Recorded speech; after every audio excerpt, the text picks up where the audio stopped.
This is the Twilight Whispers Club. The sky dims, the wind stills, and somewhere between day and night, a story leans in to speak. These whispers aren't loud, but they stay with you. You've been invited. Lean in close and listen.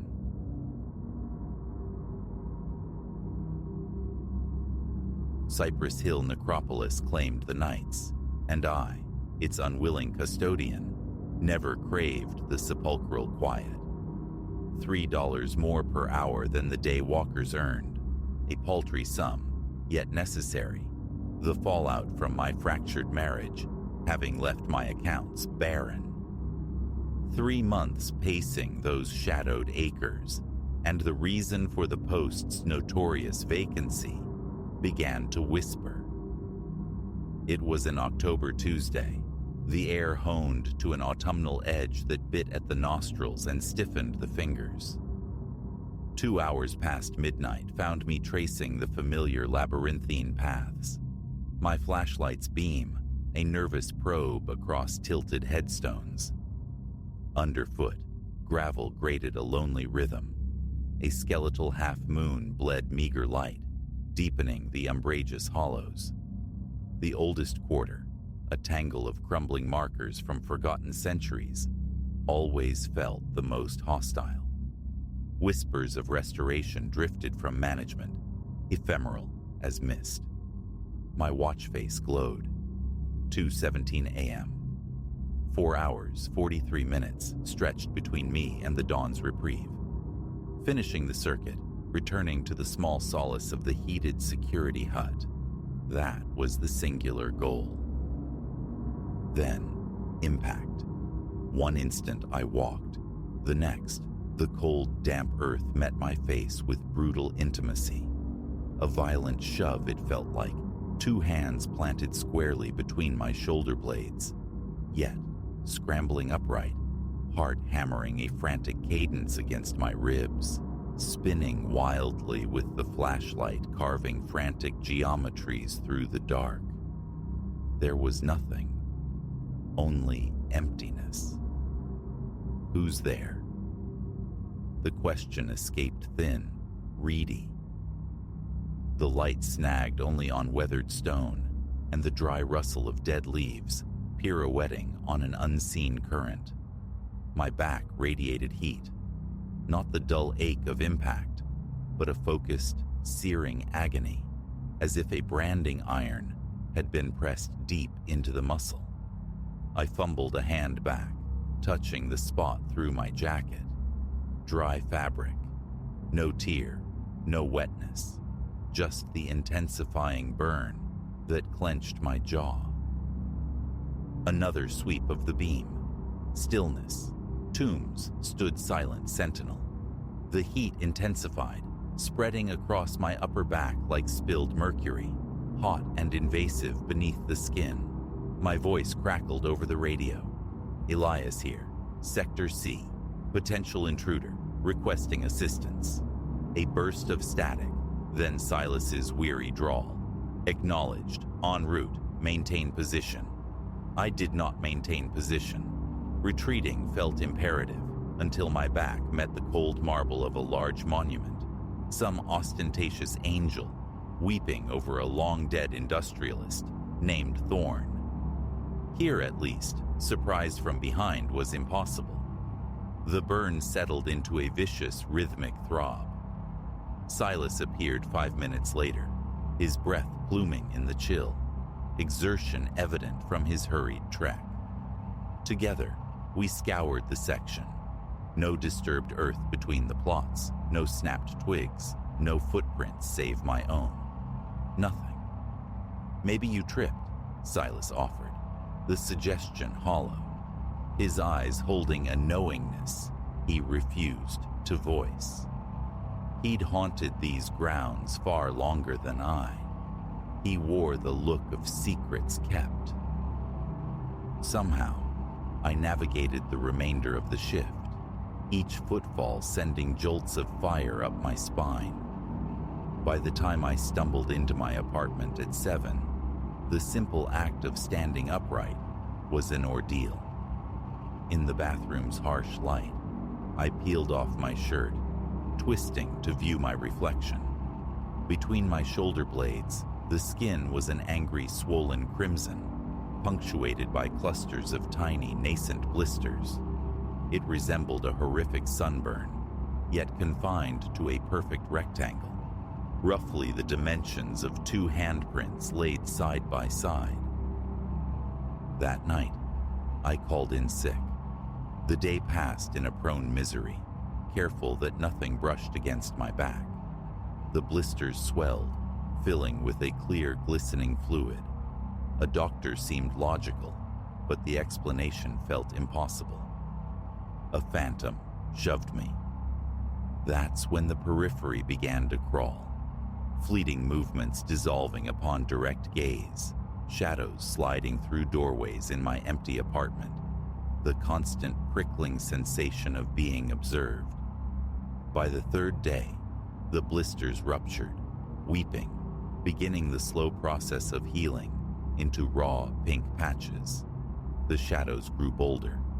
No longer content with the edges of sight, they materialized in corners, vaguely humanoid silhouettes stretched impossibly tall or compressed unnaturally thin, limbs jointed at sickening angles. Stationary when confronted, yet the instant my eyes shifted, an undeniable sense of their creeping proximity followed. Returning to work on the 4th day felt like surrender. Silas took one look at my drawn face, the haunted set of my eyes, and gave a slow, resigned shake of his head. "You're marked," he stated flatly. "Happened to Fletcher last year. Reason he vanished." "Marked? What does that mean?" Silas offered no elaboration, just a curt warning to be vigilant and avoid the old quarter after midnight. Futile advice. They followed me to Cypress Hill. I saw their forms gliding between the monuments, spectral escorts pacing my rounds. Whispers coiled around me, indistinct yet insistent, like voices filtered through deep water, syllables just shy of coherence. A week post-incident, one made contact again. I was verifying the locks on the groundskeeper's shed when an icy touch grazed the nape of my neck. I whirled, flashlight dropping, radio clattering to the path. It stood there, a figure perhaps 7 feet tall, blacker than the surrounding night, a void carved into human shape, featureless but bristling with sharp, unnatural angles. I didn't think. I ran, bolted heedless, feeling its presence surging behind me, an invisible pressure wave propelling me toward the security hut's flimsy sanctuary. Silas found me there an hour later, slick with cold sweat, trembling uncontrollably. "You can't stay," he said, his voice gravelly with certainty. "Once they single you out, they don't let go." "Who are they?" "The ones who wouldn't leave," he sighed, pulling up his worn uniform sleeve. His forearm was a tapestry of old scars, pale circular depressions, like extinguished cigarette burns. "The resentful. The ones who see us as trespassers on their domain. Marked me too, back in '98. Learned to live alongside it. Most can't." I resigned that night, left the uniform, the badge, the keys on the desk, and walked out into the pre-dawn chill. It made no difference. They came home with me. They inhabit my house now. Each night, they congregate, silent observers in my bedroom doorway. Sometimes a solitary figure, sometimes a gathering of 5 or 6, motionless, just watching. The brands on my back never fully faded. They subsided into silvery keloid tracks, but they pulse with heat, whenever the watchers draw near. Relocation proved useless. Stays with friends, a desperate week in a motel 2 states distant, futile gestures. They always find me, always watching, always waiting. For what, I cannot fathom. Last night one spoke, not the subaquatic murmurs but clear articulation. It stood at the foot of my bed, its impossible height grazing the ceiling, and uttered my name. Not Elias, my given name, the one buried beneath decades of disuse, the name whispered by parents long dead. I am committing this to paper because the next phase approaches. Silas spoke of this, described Fletcher's final descent. The shadows encroach nightly, their whispers clarifying, their knowledge of me deepening. Yesterday, a fine gray ash coated my pillow, testament to a bedside vigil kept while I slept. The marks on my back are migrating. The scarred tissue feels tight, stretched thin from within. This morning, new blisters erupted along my spine. Different, these ones. Darker, and beneath their taut surfaces, something writhes. I recoil from knowing what emerges when they burst. Sleep offers no refuge, only brief hour-long snatches. To close my eyes longer feels like an invitation. They are bolder in my slumber. I awaken to fresh stigmata, minute burns on my arms, my legs, as if tested, prodded for substance. The whispers intensify, coalescing towards meaning, yet remaining agonizingly elusive. Mercifully so, perhaps. The few distinct phonemes I've grasped resonate with a discordant wrongness that makes my teeth ache and my eyes stream. Last night, compelled by forces I no longer comprehend, I returned to Cypress Hill, perhaps seeking confrontation, some impossible bargain, perhaps simple madness. Silas was in the hut, looking eroded, ancient. How long? I asked, the words scraping my throat. For you? He regarded me with profound pity. Not long now. He revealed his arm again. The circular scars had proliferated, crawling past his elbow, weaving patterns that seemed to vibrate, sickeningly, in my vision. We disturb their rest. We aren't meant to perceive them. Once they mark you, the change begins, piece by piece. How do I stop it? You don't, he said, the finality absolute. Best hope is to leave a record, so the next poor soul understands what awaits. And so, this chronicle, penned while my fingers still obey, while my form retains some semblance of the human. The new blisters ruptured an hour ago. The fluid was not clear, but black, viscid, smoking where it spattered on the floorboards. My skin feels alien now, too thin here, unnaturally thickened there. They are present as I write. 5 of them, arrayed in a silent semicircle around my desk. I feel their collective gaze, their non-breath on my neck as they lean closer, reading these words. Their shadows fall incorrectly upon the page, shifting, undulating despite their stillness, twisting into geometries that fracture thought. One just placed its hand upon my shoulder, cold, like damp ashes. The burning sensation, familiar yet amplified, now travels down my arm. My fingers tremble, falter. I must conclude soon. Their patience wanes. The whispers escalate into an angry susurrus. The shadows bleed outwards, consuming the walls like spilled ink. To whoever discovers this testament, if your path leads you to pace the grounds of Cypress Hill Necropolis, or any such place, and an unseen force lays hands upon you in the darkness, flee. Abandon your post. Vanish. The marks are indelible. their scrutiny eternal, and eventually they will. The remainder of the page is obscured by a thick, dark smear resembling ash, the final words devolving into frantic, illegible strokes.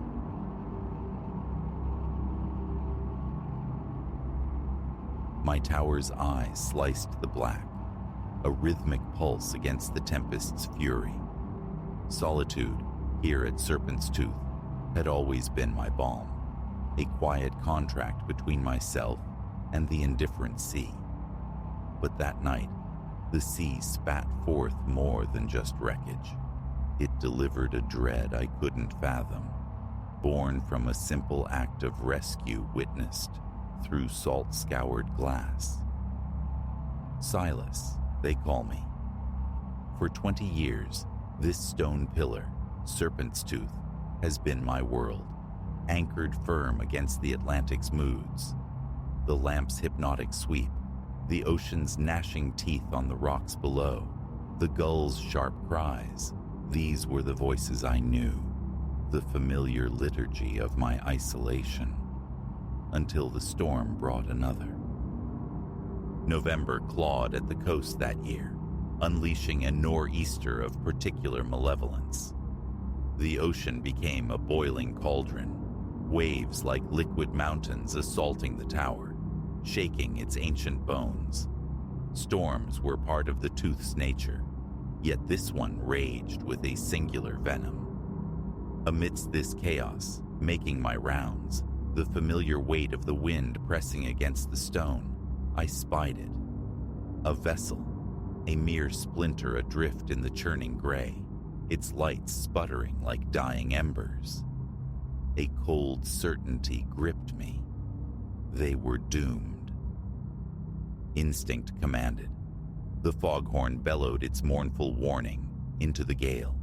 The lamp flared brighter, a desperate cyclopean eye seeking to guide.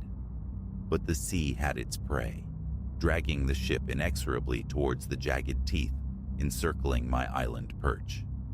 Then, through the lens, magnified against the chaos, a shape, human, flung into the maelstrom. Whether jumped or thrown, the sea cared little.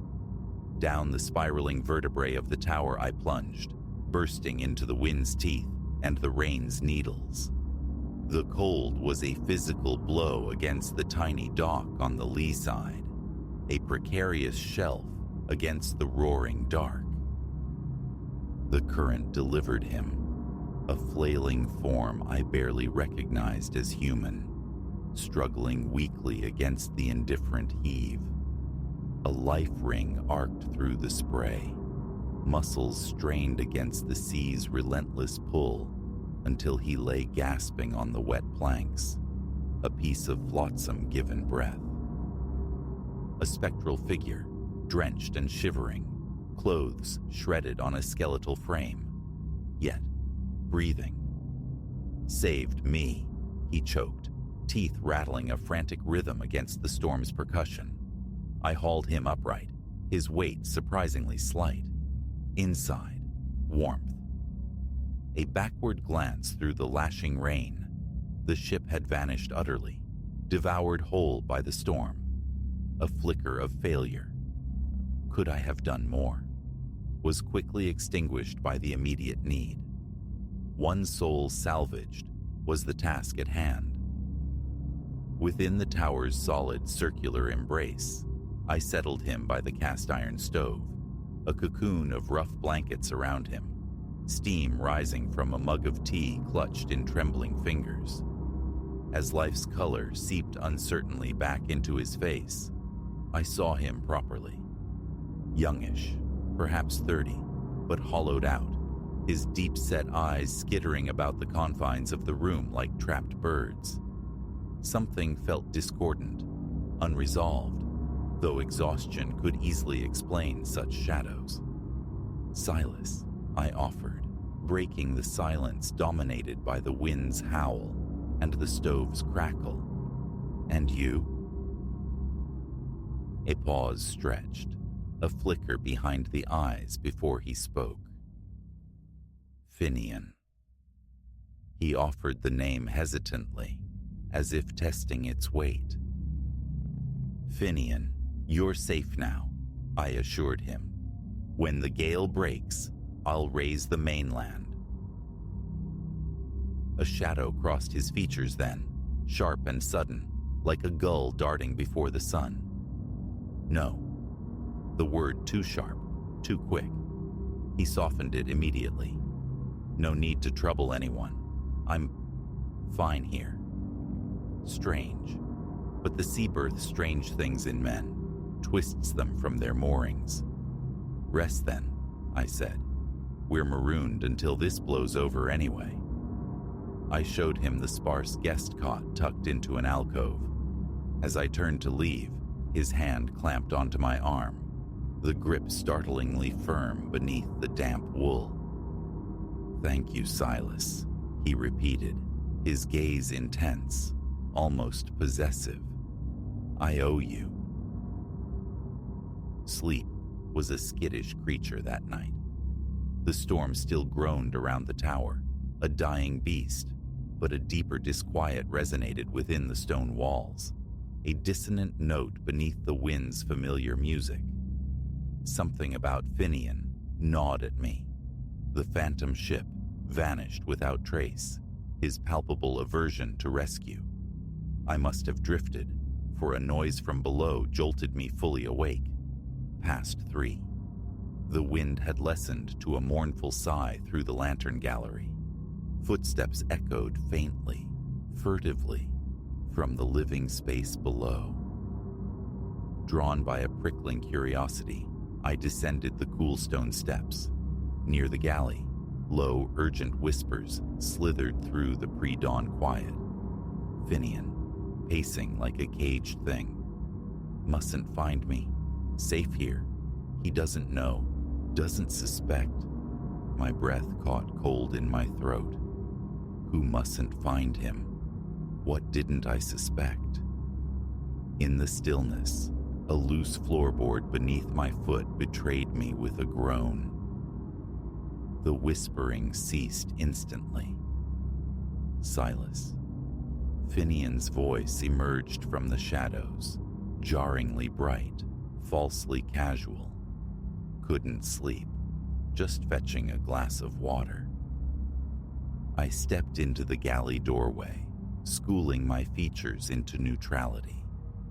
Everything all right, Finian? Thought I heard voices. He manufactured a laugh, thin and brittle as sea ice. Just myself, nattering away. Bad habit. This old tower plays tricks in the dark, eh? I offered only a non-committal nod, the silence stretching taut and awkward between us. Retreating to my own bunk, sleep became an impossibility. The pieces of the Finian puzzle refused to align, forming instead a disquieting, incomplete picture. Dawn broke gray and weary over a calmer sea. Clarity demanded action. I needed the mainland, needed answers, reports of missing vessels, perhaps escaped men. Ascending the winding stairs towards the radio room high in the spire, a discordant clang shattered the morning calm. Metal striking metal, repeatedly, brutally. I burst through the door. Finian stood there, a heavy wrench swinging rhythmically, the radio already a mangled wreck of wires and shattered casing. He spun towards me, eyes blazing with a feral light I hadn't seen before. "You won't call them," he spat, the words ripped from his throat. "I won't go back." I held up my hands, a useless gesture of peace against his sudden violence. "Finian, calm down. Whatever it is, let's talk." Reason was a foreign language he no longer understood. He came at me, wrench raised high like a primitive weapon. I dodged sideways, stumbling backward on the steep, narrow stairs. My footing slipped. A sickening crack echoed in the confined space as my head met unforgiving iron, and then darkness swallowed the world whole. Consciousness returned sluggishly, heralded by a blinding throb behind my eyes and the rough, chafing bite of rope on my wrists and ankles. The damp, musty chill of the supply closet enveloped me. Through the slatted wooden door, I saw Finian pacing outside, a caged animal once more. His low, agitated mutterings resumed. Finian, why? My voice was a dry rasp, painful in my throat. He paused his restless circuit, peered through the slats, his eyes burning with a trapped, feverish energy. Forgive me, Silas. Truly, you seem a decent sort, but I cannot go back. Not ever. Through fragmented sentences, punctuated by his restless pacing and sharp, nervous glances towards the windows, the truth emerged like wreckage, surfacing after a storm. A prison transport ship caught in the nor'easter's teeth. Chaos aboard. Shackles slipped in the confusion. A desperate leap into the churning void, choosing the ocean's uncertain mercy over the certainty of lifelong incarceration. They'll hunt me, he whispered, raw fear tightening his voice, making it tremble. The sea was supposed to take me or hide me, but not here. Not yet. I just need time. Figure out what's next. I argued, pleaded logic against his raw panic, trying to breach the walls his desperation had erected. But he was beyond reach, adrift on his own internal sea of fear. Days bled into an indistinguishable gray tide. Finian maintained his vigilant watch, loosening my bonds only for necessity's brief, humiliating interludes. Every creak of the old tower, every shift in the wind's direction, every distant cry of a gull sent him into a paranoid frenzy. The lighthouse, my steadfast sanctuary for 2 decades, had become my cell, presided over by the man I had pulled from the jaws of the sea. I watched him constantly, probing for a lapse, a moment's weakness, an opportunity. But desperation forged an unwavering alertness in him. Hope, thin and fragile as spun glass, began to fray as the tide measured out the weeks of my imprisonment. Then, another night of tempest arrived, eerily echoing the one that had first brought Finian ashore, as if the elements themselves conspired in this grim cycle. Above the wind's renewed shriek and the waves' resonant boom against the stone, a new sound intruded, the heavy chopping thrum of rotor blades. A helicopter battling the gale, approaching the tooth. Finian's fragile composure shattered instantly. No, they found me. He scrambled towards the stairs leading up to the lamp room, his face a mask of terror, intent on extinguishing the beacon, plunging us into darkness. That surge of pure panic was my chance. Adrenaline, sharp and metallic, surged through protesting muscles as I tore frantically at the ropes binding my wrists, the fibers finally giving way. Staggering upright on numb legs, I pursued him up the winding stairs, the roar of the helicopter growing louder. At the summit, on the narrow gallery encircling the lamp itself, buffeted violently by wind and stinging rain, I found him wrestling with the lamp mechanism. No time for thought, only raw, primal action. I launched myself at him.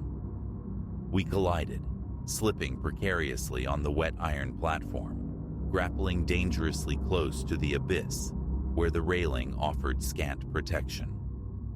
The wind tore at us, a third combatant in our desperate struggle.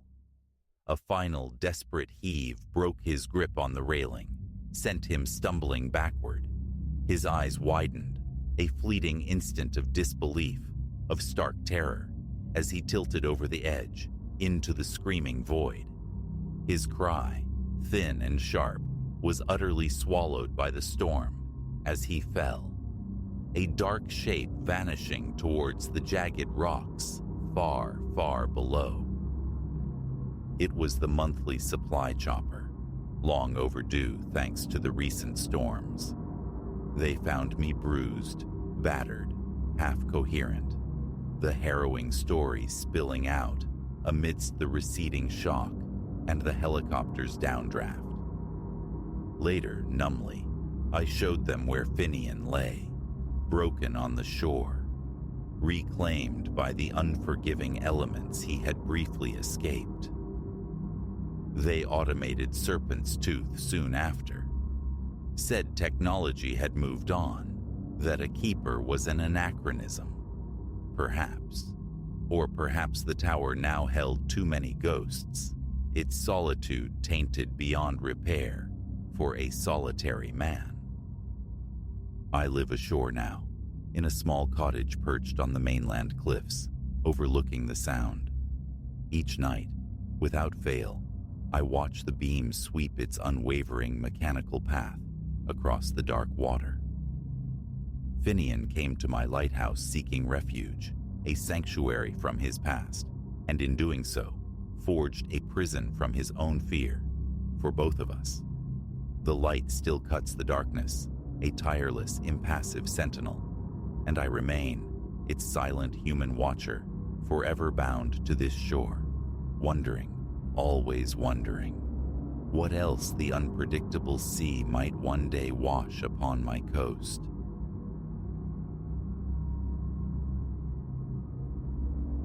His eyes, twin shards of ice in the rear view.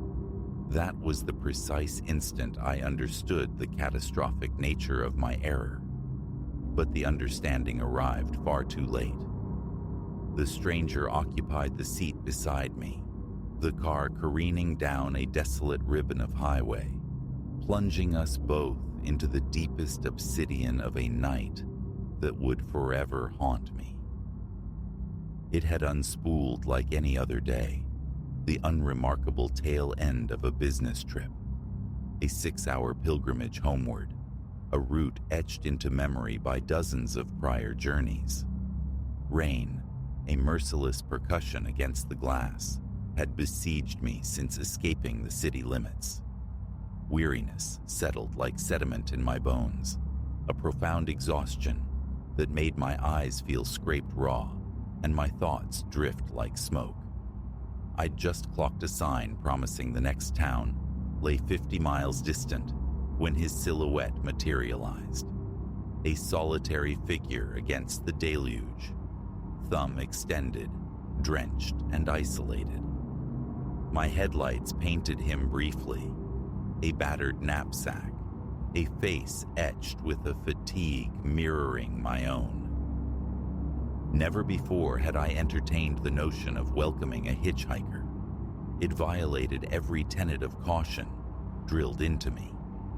Yet, the sheer wretchedness of the tableau, the relentless downpour, the stark loneliness, compelled me to decelerate. Perhaps judgment, fogged by exhaustion, faltered. Perhaps it was some ill-conceived offering to the scales of karma. Regardless of the flawed reasoning, the car sighed to a halt on the shoulder. The man trotted towards the passenger side as I stretched across to unlatch the door. Destination? I projected my voice above the storm's drumming symphony. Just a little further on, he replied, folding himself into the car. Obliged for the lift, friend. Vicious weather tonight. As he settled, the dim interior light offered a clearer picture. Younger than my initial impression, likely late 20s, his attire was sodden, clinging, Dark hair adhered to his forehead like wet ink, but the eyes, they arrested me. Pale cerulean, intensely, unnervingly sharp, a stark polarity to his waterlogged state. "Silas," I offered, easing the car back onto the asphalt river.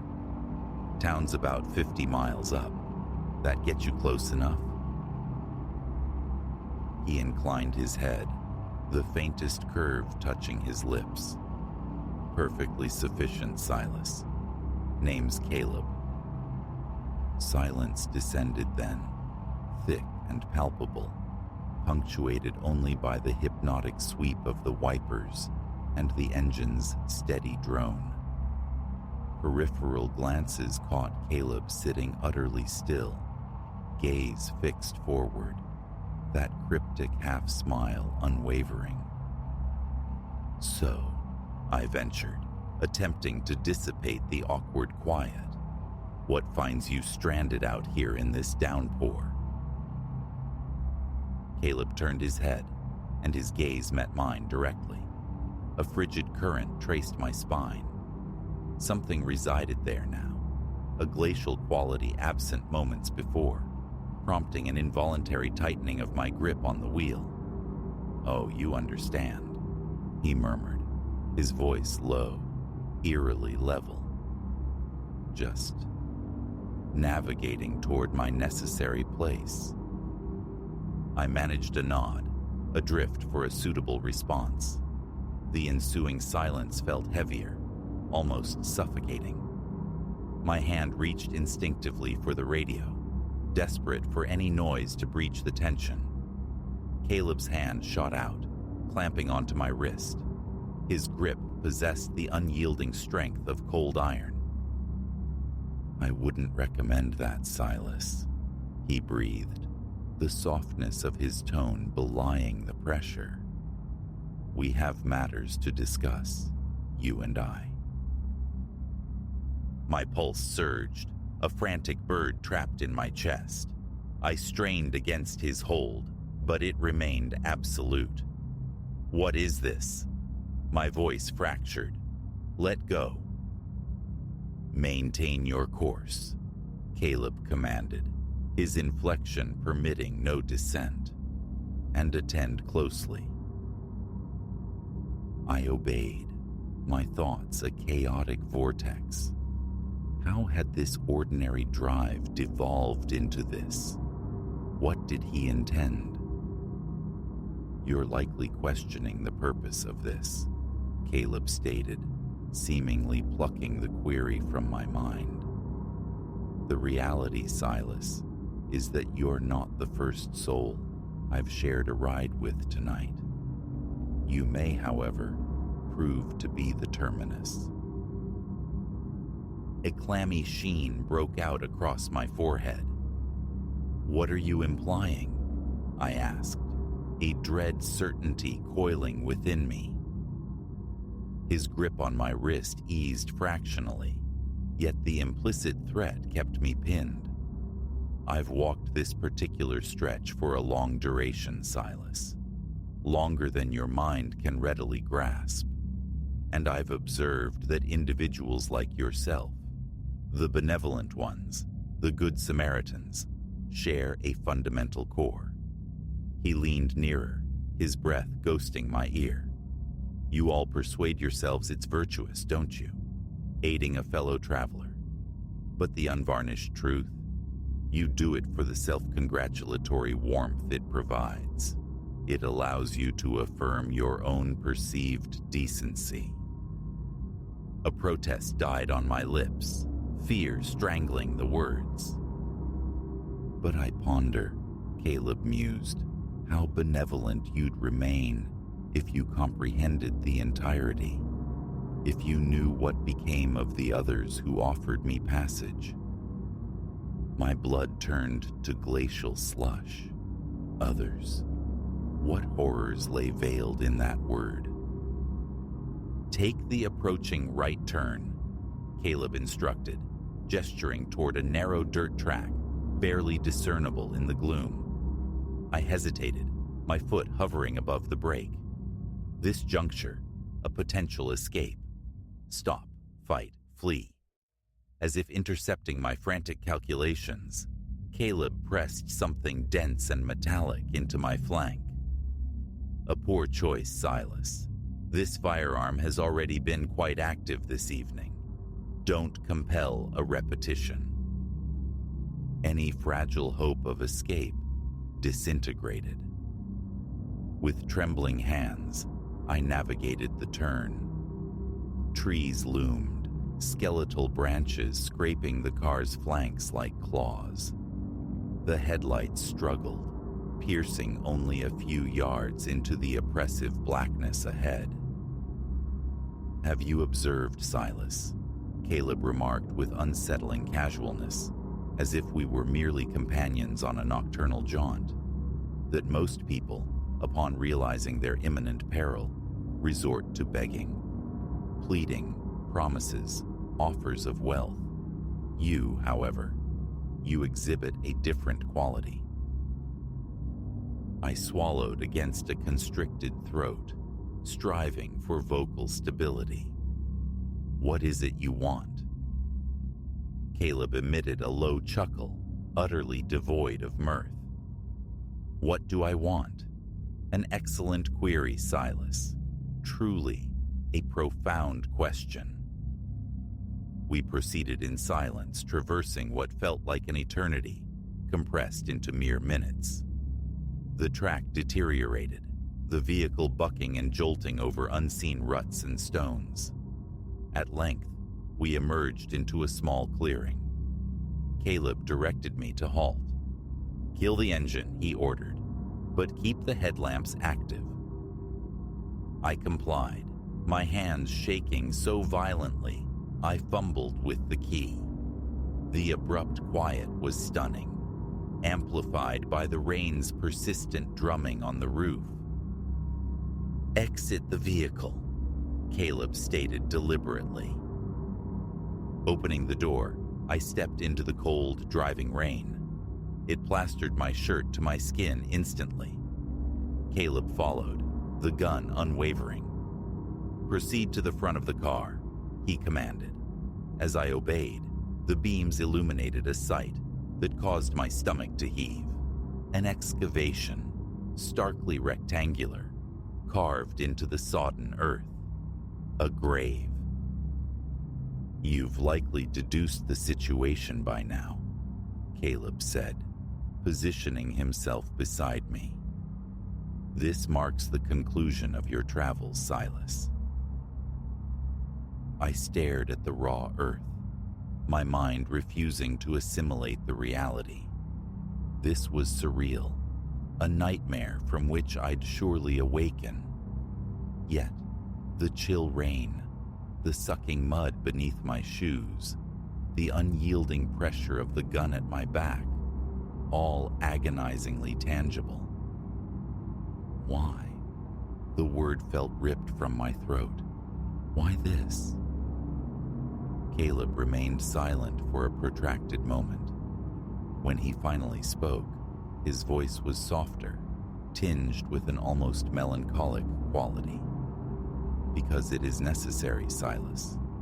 Someone must peel back the veneer, show the world that kindness is often a facade, that every seemingly selfless act carries an eventual toll." He nudged me forward, toward the precipice. My legs felt like liquid, threatening to buckle. "Any final sentiments?" Caleb inquired. I closed my eyes, a kaleidoscope of faces flashing, family, friends, loves, accompanied by a crushing weight of unspoken words, unlived moments. Regret washed over me, swiftly pursued by a surge of defiant anger. This injustice burned. I did not merit this end. My eyes snapped open, and I turned to face him. "Yes," I stated, astonished by the steadiness in my own voice. "I do have final sentiments." Caleb arched an eyebrow, a flicker of what might have been amusement in his expression. Indeed, let us hear them. I drew a deep, steadying breath. I stopped for you because it felt fundamentally right, not for some cosmic ledger, not for self-satisfaction, because a person appeared to be in need, and I possessed the means to help. If that renders me a fool in your worldview, then let folly be my epitaph. But it doesn't negate the truth of kindness. It makes its existence all the more vital. For a beat, Caleb simply regarded me. Then, with deliberate slowness, he lowered the weapon. You genuinely subscribe to that, don't you? He murmured, a note of authentic surprise coloring his tone. I nodded, unable to trust my voice further. Caleb's gaze shifted from the grave back to me. For the first time, a flicker of uncertainty disturbed the chilling certainty in his eyes. Perhaps, he began, then abruptly shook his head. No, the hour for that has passed. He raised the gun once more. I squeezed my eyes shut, bracing for the inevitable. The report never sounded.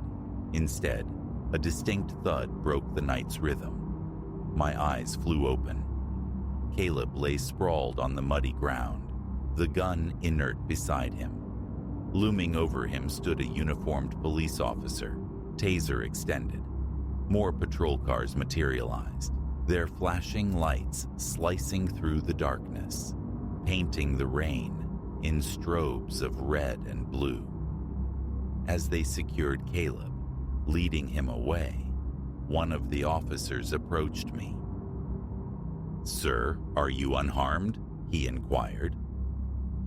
I nodded, still reeling from the shock. How did you locate us?" The officer offered a faint smile. "A couple you assisted earlier tonight reported a suspicious hitchhiker matching his description. We've been tracking his movements for several miles." As the adrenaline subsided, the crushing gravity of what had nearly transpired descended upon me. My knees gave way, and I sank into the mud, overwhelmed by a tidal wave of relief, mingled with the lingering residue of terror. In the subsequent days, recounting the ordeal, providing statements, attempting to process the violation, a single thought persistently surfaced. Despite the horror, the impulse to stop, to offer aid, remained fundamentally unchanged within me. Because if genuine kindness perished, if fear extinguished our capacity to help strangers, then the bleak philosophy of men like Caleb would prevail. And that was a world I refused to concede.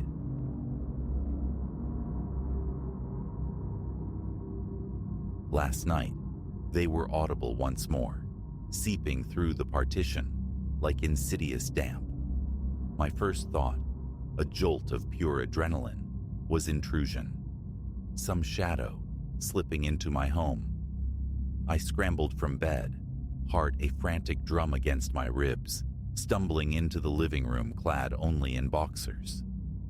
Silence greeted me, profound save for the low thrum of the refrigerator, the distant spectral buzz of a neighbor's television. Yet, standing there, breath catching in my throat, I heard them. The voices, articulating syllables in flawless Latin. They permeated the drywall, distinct, unnervingly intimate, as if calibrated precisely for my ears. For Dr. Elias Vance, professor of antiquity, the language itself held no terror, only a chilling incongruity. How did they traverse the plaster? Was this the fever dream of an overworked mind, a waking hallucination born of exhaustion?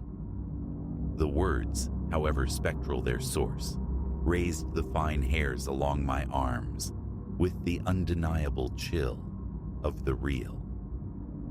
It began 3 weeks prior, an insidious seed planted in the mundane soil of an evening. I stood sentinel at the kitchen sink, scouring remnants of dinner from a pan. The day had been mercifully quiet. University lectures concluded early, depositing me home by 4. A sense of ease had settled, prompting me to dial up some languid jazz on the radio as I worked. Then, abruptly, the music fractured. A hiss of static, brief and sharp, bled into the air, swiftly replaced by 2, perhaps 3, voices conversing in measured tones. Fragments snagged my attention. Ritus, Ordo, Sacros, Ritual, Order, Priest. I twisted the volume knob down, straining to isolate the sound, convinced of some bizarre signal bleed from next door. But no, the resonance felt internal, emanating from the very fabric of the wall beside me. Hands still slick with soap, I pressed my ear to the cool wallpaper. A constriction tightened my chest. My breathing grew shallow, sharp. For a full minute, I remained frozen, eavesdropping on a dialogue conducted entirely in Latin. They spoke casually, discussing an impending ceremony, the necessity of a new officiant. Names surfaced, ancient-sounding, perhaps titular deities of Rome, perhaps something else. My proficiency, though decent, faltered under the wave of sheer disbelief. I couldn't parse it all. Stepping back, I dried my hands on a towel, grasping for rationality. A neighbor's shortwave radio, perhaps, tuned to some esoteric broadcast. I attempted to dismiss it, yet the insistent throb of my pulse in my neck betrayed the effort. Uncertain, adrift, I finished the dishes and retreated to the couch, the silence now thick with implication. Sleep, that night, proved elusive. My thoughts orbited the impossible voices, relentless constellations of doubt and fear. Living alone offered no recourse, no second witness to validate or dispel the phantoms. 5 times, perhaps more, I checked the locks on the door, the latches on the windows, all secure. Around 3 in the morning, oblivion claimed me for a scant 2 hours. I woke heavy-limbed, unrested, facing a lecture on Roman religious rites. The irony was a bitter taste on my tongue. Campus felt distant, unreal.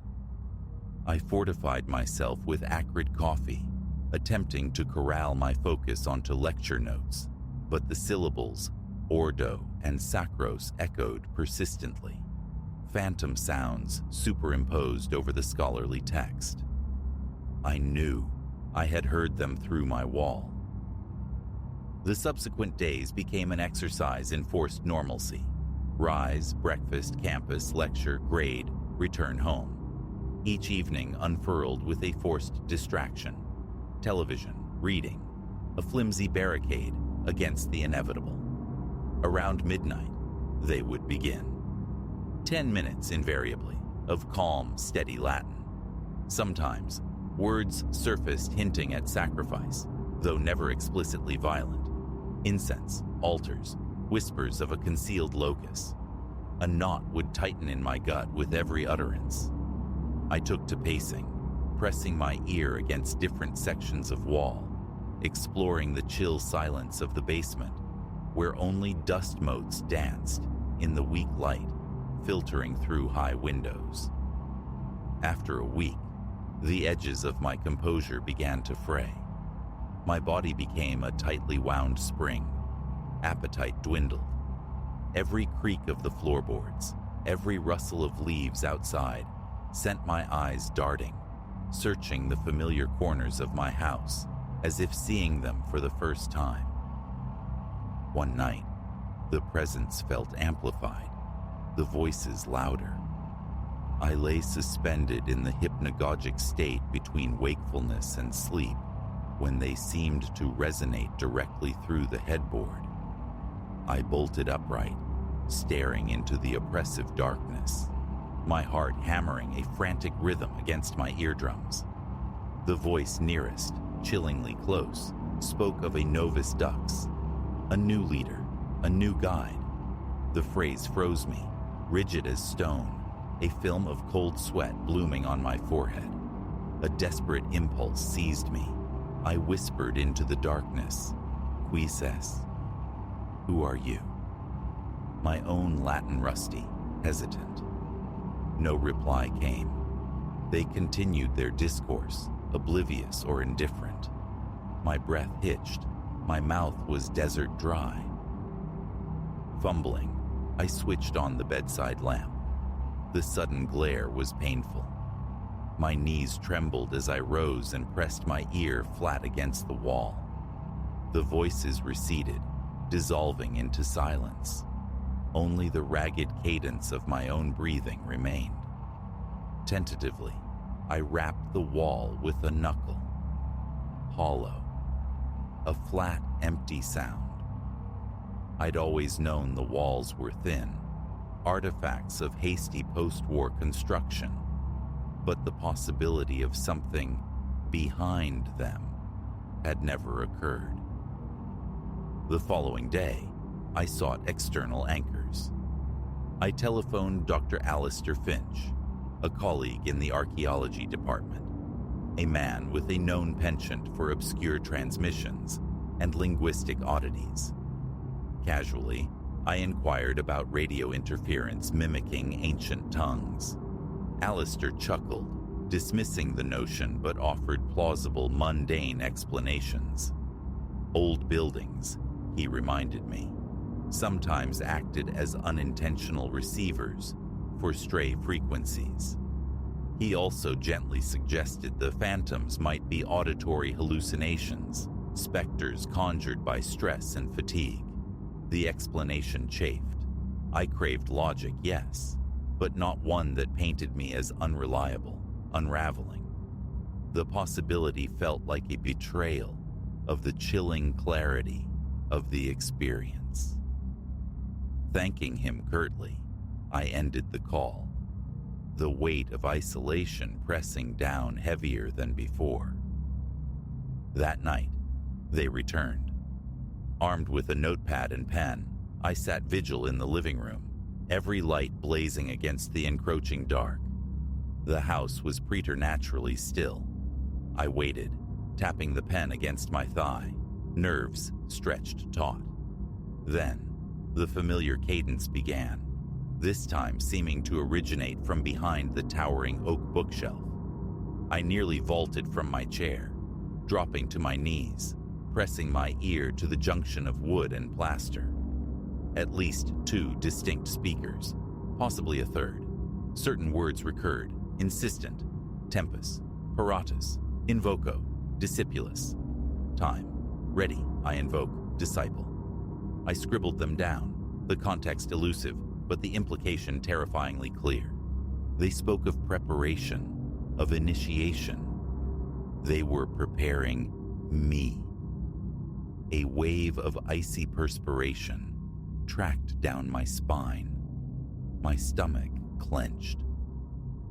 Morning found me unable to face the familiar halls of the university.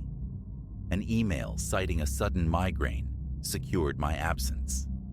Hours bled away in a frantic, fruitless search of the house, inspecting vents, probing walls, seeking any rational conduit for the sounds. Nothing. It was only when my gaze fell upon the floor near the bookshelf that I noticed them. Faint scuff marks marring the polished hardwood, subtle testimony to past movement. Bracing my shoulder against the heavy oak, I strained, pushed. It slid grudgingly, mere inches, revealing not solid plaster, but a small, ill-fitting door, set low in the wall. Perhaps 2 feet wide, 3 feet high. The paint around its edges was chipped, flaked, suggesting repeated surreptitious use. My mouth went dry. A tremor started in my hands as I reached for the simple metal latch. With a sharp tug, the door swung inward, releasing a breath of stale air, thick with the scent of aged plaster and long-settled dust. I aimed my phone's flashlight into the aperture. A narrow crawl space stretched into darkness, floored with rough-hewn planks. Strange symbols, half-familiar Romanesque figures, intertwined with something older, more arcane, were carved into a low wooden beam. My heart hammered against my ribs. Taking a steadying breath, I lowered myself, crawling into the confined space. Each movement coaxed groans from the ancient floorboards beneath my knees. The air was thick, close. I had to duck my head to avoid the low ceiling. A few feet in, the beam of my light fell upon a small, low table, coated in a uniform layer of gray dust. Upon it lay a single sheet of brittle parchment. Leaning closer, illuminating the surface, I saw intricate Latin script detailing some form of ceremonial practice, chants, anointing, the requirement of a priest pure of heart. Crucially, there was no mention of blood, no hint of violence. Scrabbling backward, dust clinging to my hands and clothes, I pulled the small door shut. My mind buzzed, a chaotic hive of disbelief and dawning horror. Someone, at some point, had utilized this hidden recess as a private sanctum for study, perhaps for ritual. The previous owner, someone older still? A strange oscillation gripped me, jittery fear warring with an unnerving scholarly intrigue. The remainder of the day was spent sequestered in my study, poring over the text. Its antiquity was undeniable, centuries old, referencing a clandestine Roman rite perpetuated in secret. It spoke of cycles, recurring periods demanding the selection of a new officiant. I recognized oblique references to an obscure sodality, a whispered legend within dusty archival footnotes, never substantiated. That night marked a distinct escalation. The voices commenced earlier, around 10. A palpable chill permeated the house, unrelated to the ambient temperature. Footsteps sounded overhead, distinct rhythmic treads, despite the certain knowledge of my solitude. The voices themselves seemed to emanate from the ceiling now, echoing down, repeating words like justus, just or right, and inditio, to declare, to indicate. A tight band constricted my throat. Gooseflesh prickled my skin. Hand gripping the banister, the other clutching my phone like a talisman, I ascended the stairs. The voices grew clearer on the landing, coalescing, seemingly originating from the spare bedroom, a room seldom entered, perpetually dim. The door was closed. I stood before it, heart pounding violently, my hand hovering, trembling, over the cool metal of the knob. I pushed it open, simultaneously flicking the light switch. Abrupt silence crashed down. The room was starkly empty, a bare mattress on a metal frame, a simple desk cluttered with innocuous old papers. I exhaled raggedly, my ears ringing with the sudden absence of sound, the residue of adrenaline. A chilling certainty formed.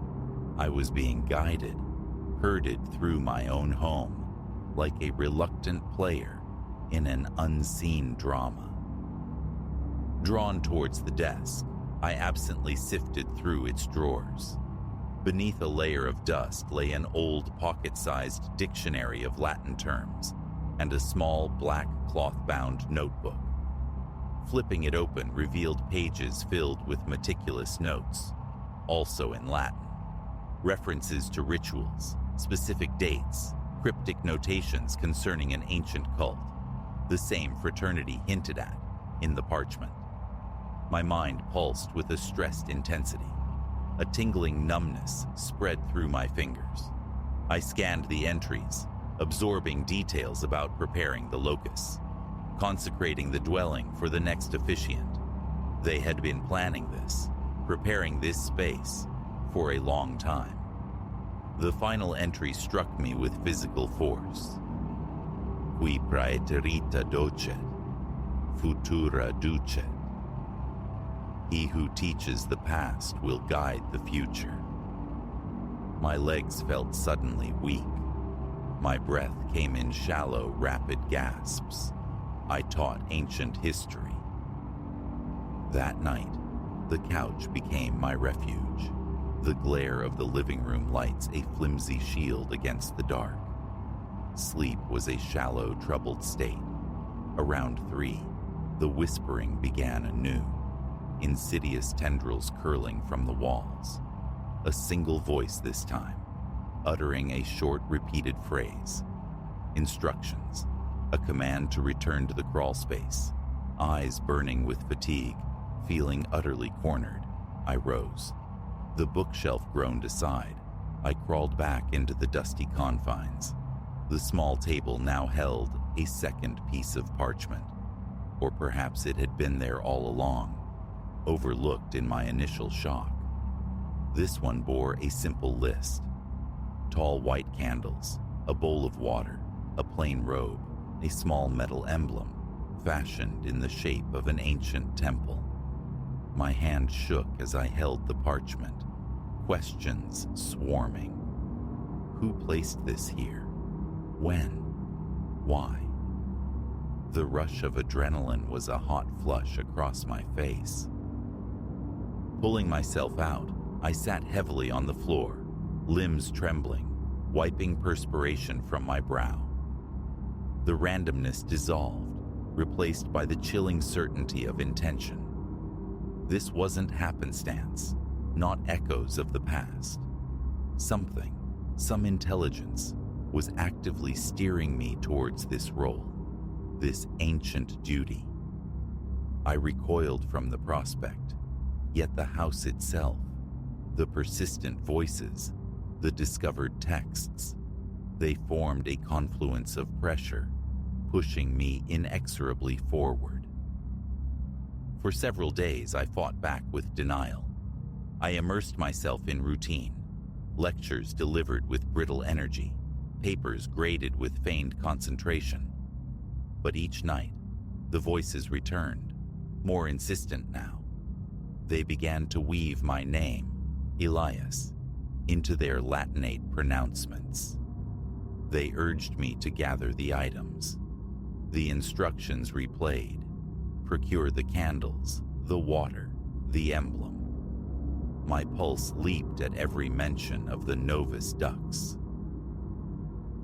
One evening, worn down, driven by a desperate hope that compliance might bring silence, or at least clarity, I capitulated. Tall white candles were purchased from a local shop, a simple steel bowl filled from my kitchen tap, a plain dark robe unearthed from the depths of my closet. The emblem remained elusive until I recalled a novelty gift residing in my university office, a miniature replica of a Roman temple.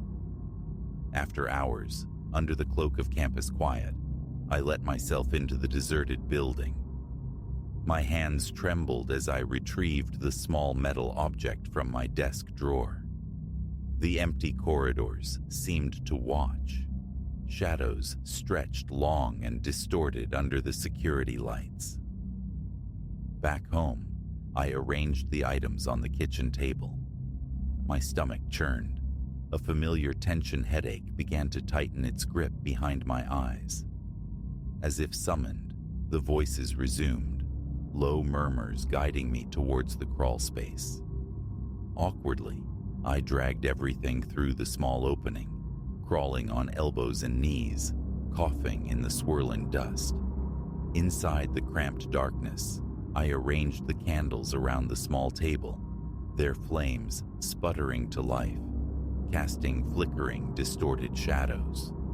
The water bowl sat in the center, its surface still. The robe felt coarse against my bare arms. My heart pounded a heavy, suffocating rhythm. Sweat beaded on my skin. My gaze darted constantly towards the deeper shadows, expecting something. The voices instructed, short, imperative commands. I found myself repeating Latin phrases, the meaning grasped only partially, instinctively. My throat felt raw, tight. I was shaking so violently, the candle flames danced in frantic response. The air grew thick with the scent of melting wax and disturbed dust. As directed, I poured a little water over my hands. A strange tingling sensation spread up my arms. My breathing grew ragged. The voices offered soft praise, murmuring approval, calling me the new officiant, urging me onward. I spoke words of dedication, words put into my mouth by the unseen chorus, feeling simultaneously trapped and disturbingly complicit. Then, as abruptly as they began, the voices ceased. The silence that descended felt absolute, heavy as lead, pressing in on my eardrums. My head throbbed. The frantic beating of my heart was the only sound. Mechanically, I blew out the candles, crawled back into the familiar world of my living room, and secured the small door.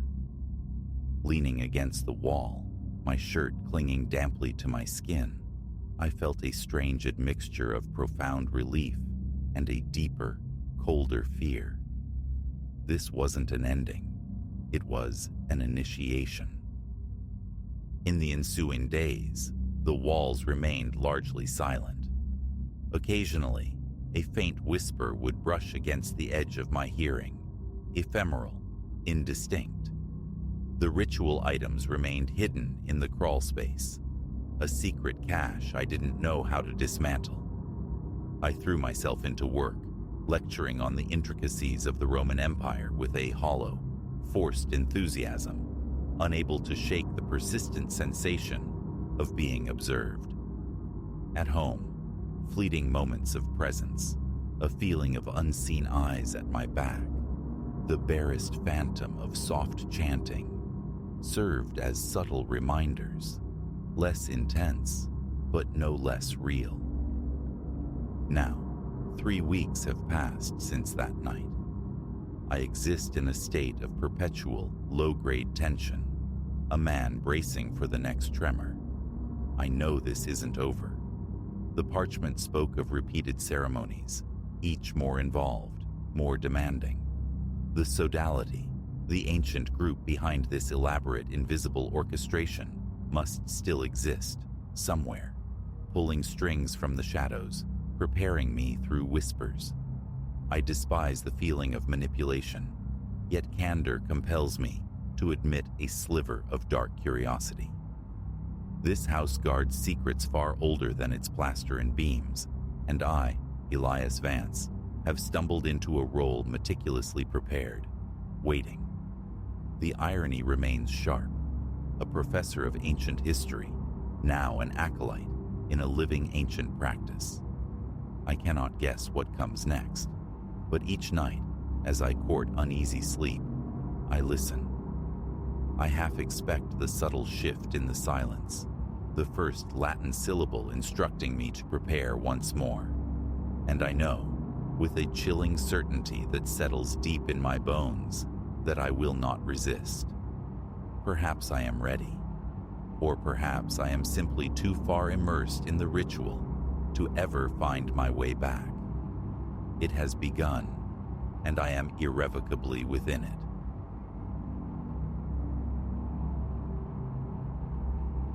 Fear isn't a familiar tenant in the quiet solitude I cultivate. My life unfolds simply. I embrace the stillness, the independence. Routine anchors me. Most evenings, post-work, find me tracing familiar paths, jogging through the park adjacent to my Ashworth apartment. It's a sanctuary of sorts, close, known. Safety felt inherent in its green embrace, until a few weeks passed, when the familiar curdled into something else. One of those evenings arrived draped in cool tranquility. The sun bled low, stretching shadows like dark fingers across the grass. Perfect air, neither biting nor sweltering, kissed the skin, ideal for the rhythm of pounding feet. My usual circuit commenced. Through the main archway, over the quaint stone bridge spanning the creek, a loop around the placid lake, then the return leg. The park breathed emptiness, a state I preferred, punctuated only by the occasional fellow runner or a meandering dog walker. Peace reigned, as it always had. Minutes into my stride, he registered. Just a figure, walking the opposite direction along the paved way. Unfamiliar. A dissonance in the park's usual cast. Odd, since months of this same route had etched its regulars into my memory. He wore a hoodie, the cowl pulled low despite the mild air, paired with dark denim. Hardly attire for a leisurely park stroll. Strange, I mused, but the thought dissolved as my focus returned to my pace. I drew level, past him, and felt it, the unmistakable weight of scrutiny. You know the sensation, a prickle at the nape of your neck? Exactly that. A swift, reflexive glance confirmed it. He hadn't averted his gaze. Beneath the hood's deep shadow, his head remained angled distinctly toward me. Disquiet stirred, a subtle ripple, but I pressed on, assuming he was merely another transient presence. Yet, completing my loop, preparing to exit, I saw him again, positioned near the very entrance I'd passed through earlier. Logic stumbled. My circuit was brief. He couldn't possibly have returned there so quickly unless he'd doubled back, shadowing my path. He's just walking, I insisted internally, like anyone else. But the stillness of him, the way he simply stood there observing, felt charged, expectant. I forced the unease down, finished my run, retreated home. Paranoia, I chided myself. Nothing more. The next time, however, cemented the dread. Dusk was settling, painting the park in deeper hues, thinning the already sparse crowd. As I began my run, my eyes found him almost immediately, near the entrance, static. Not walking this time, not surveying his surroundings, just still, watching. My pulse leaped, a frantic bird against my ribs, but I fought to maintain composure, eyes down, focus on footfalls.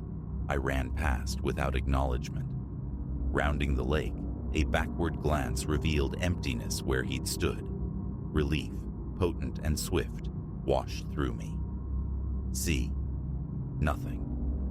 But approaching the entrance again, my blood ran cold. He reappeared, slightly off the path, a sentinel in the gloaming. No movement as I neared, no sound, but the pressure of his unseen eyes bored into me. I quickened my pace, feigning obliviousness, yet acutely aware of his gaze, tracking my retreat. Back in the sterile safety of my apartment, the tremor lingered.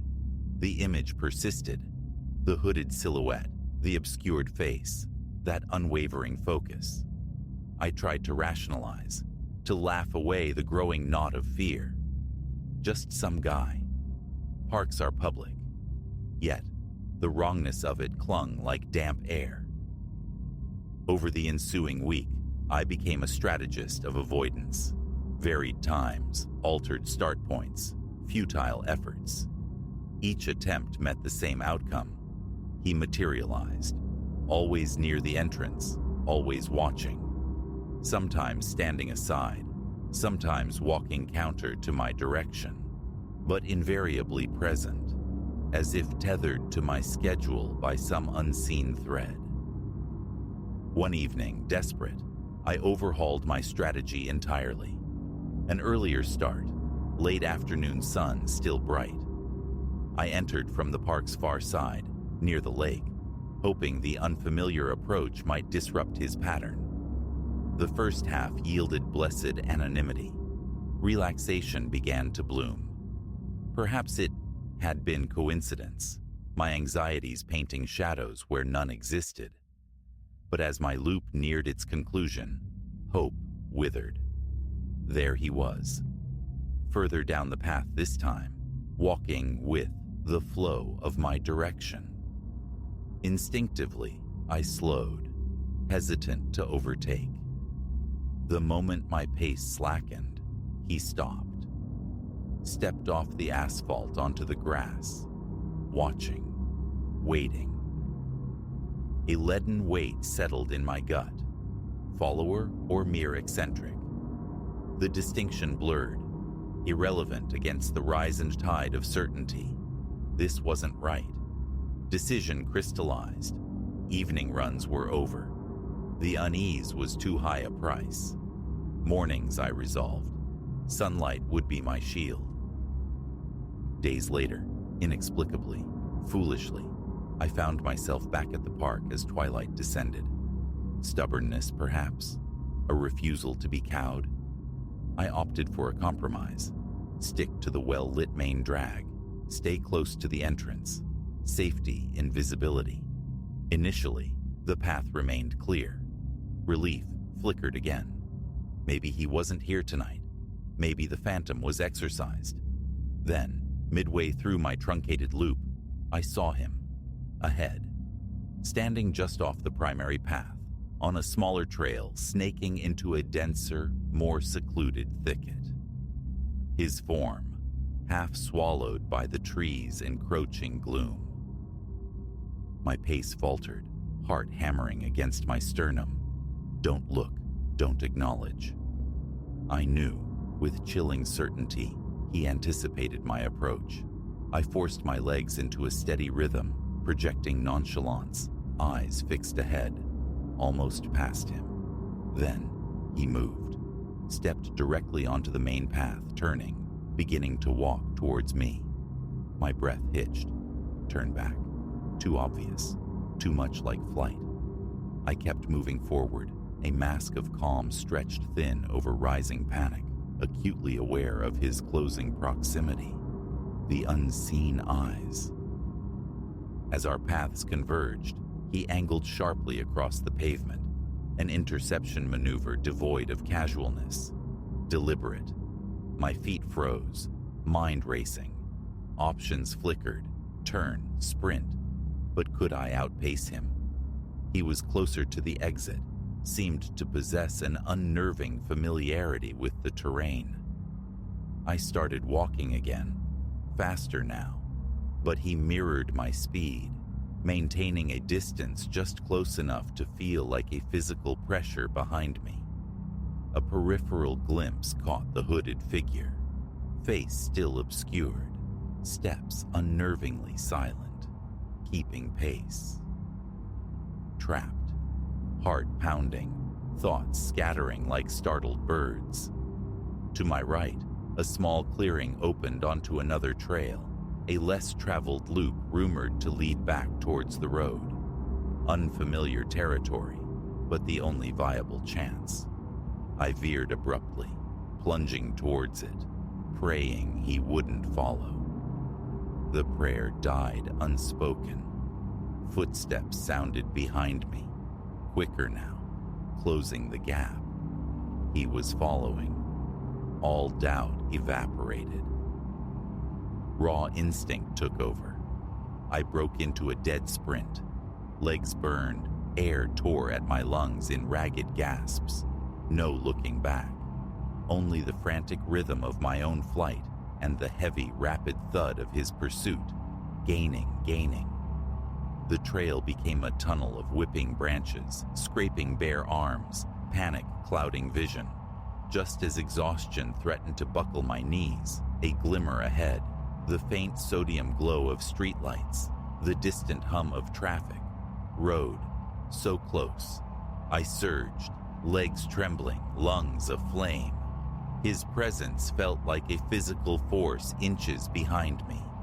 Then, abruptly, as I neared the trail's end, his footsteps ceased. I didn't hesitate.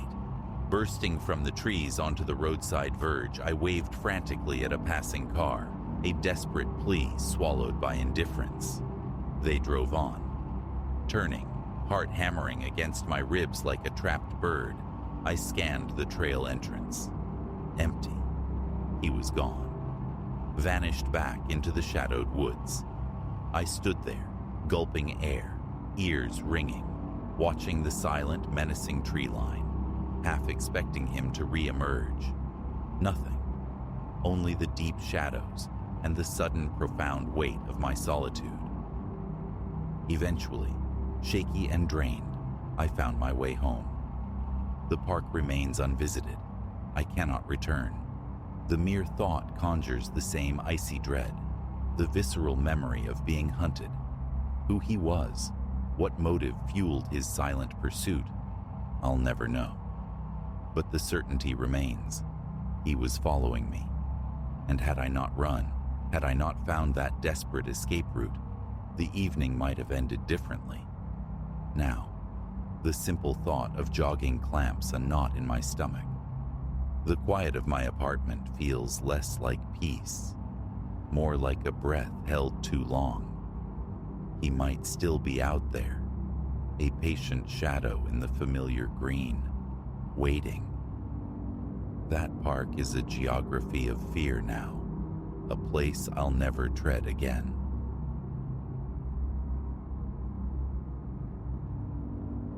My awareness of the refectory sharpened roughly a fortnight past. I was idling in the security queue, the air thick with institutional boredom, when fragments of conversation drifted over. Murmurs about peculiar acoustics emanating from the forsaken dining hall. Initially, I dismissed it. This sprawling, antiquated industrial complex thrived on rumor. Its labyrinthine corridors and disused chambers, fertile ground for ghost stories. Unexplained noises were commonplace. The groaning symphony of aged pipes, the low thrum of ventilation systems, the nocturnal creaks of settling architecture. Such things never troubled me, yet this particular space resonated differently from the outset. That day, navigating the main artery of the building, a familiar chill kissed my skin. The overzealous air conditioning perpetually at war with the ambient warmth. The overhead fluorescents stuttered, their inconsistent pulse a testament to deferred maintenance. Far down the passage loomed the cafeteria entrance, a hulking slab of steel, its paint ravaged by time and use, notoriously heavy, its hinges screaming a metallic protest that reverberated unnervingly in the solitude. I applied my weight, the shriek echoing around me, and stepped across the threshold. The immediate impression was one of profound dimness. Though the ceiling fixtures were present, many bulbs were extinguished or flickering weakly, casting long, distorted shadows. Rows of long tables, flanked by attached benches, stretched into the gloom. Towards the far end, several tables bore place settings, plates, cutlery, despite the utter absence of diners. Perhaps, I reasoned, remnants left by hurried workers, or an oversight by the cleaning rota. I didn't dwell on it, yet a prickling sense of trespass, of intruding upon a space meant to be vacant, lingered. Around the midday meal hour, curiosity propelled me back. The workforce typically congregated in the brighter, renovated wing. This relic was largely shunned. Still, the presence of those plates nagged at me. Upon re-entering, the emptiness was absolute, thick with a miasma of staleness, the ghost of long-forgotten food left to decay. The air felt dense, cloying, making my eyes water slightly with its musty signature. More settings adorned the tables now, the surfaces marred by smudges resembling oxidized metal. The utensils, knives, forks, spoons, lay in precise arrangements, yet dulled and tarnished, as if untouched for decades. I paced between the tables, searching for any trace of recent meals, any explanation. No food was visible, only those pervasive rust-colored stains, evocative of dried gravy, or perhaps the slow bleed of corroding metal. From a distant corner, a faint rattling reached my ears. I moved towards it, towards the kitchen area demarcated by a broad service window and a metallic counter. Peering inside revealed obsolete apparatus, archaic stoves, hulking ovens, a refrigerator seemingly sealed by time itself. The rattling ceased the moment I arrived at the kitchen doorway. My hand found the light switch. A flick yielded nothing but a faint electrical hum, the bulbs remaining stubbornly dark. I stood motionless for a minute, listening. Silence reigned, save for the erratic buzzing and flickering of a single fluorescent tube overhead. No draft stirred the stagnant air. No movement betrayed another presence.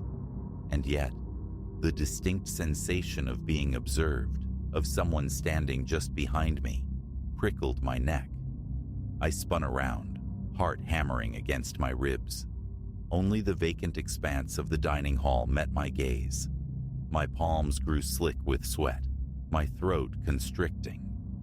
Retreating towards the main area, the odor of putrescence intensified, twisting my stomach into a knot. Later, recounting the unsettling tableau of plates and tarnished silver to my colleagues, elicited only perplexed stares. One, Elias, suggested it was likely detritus abandoned by former occupants.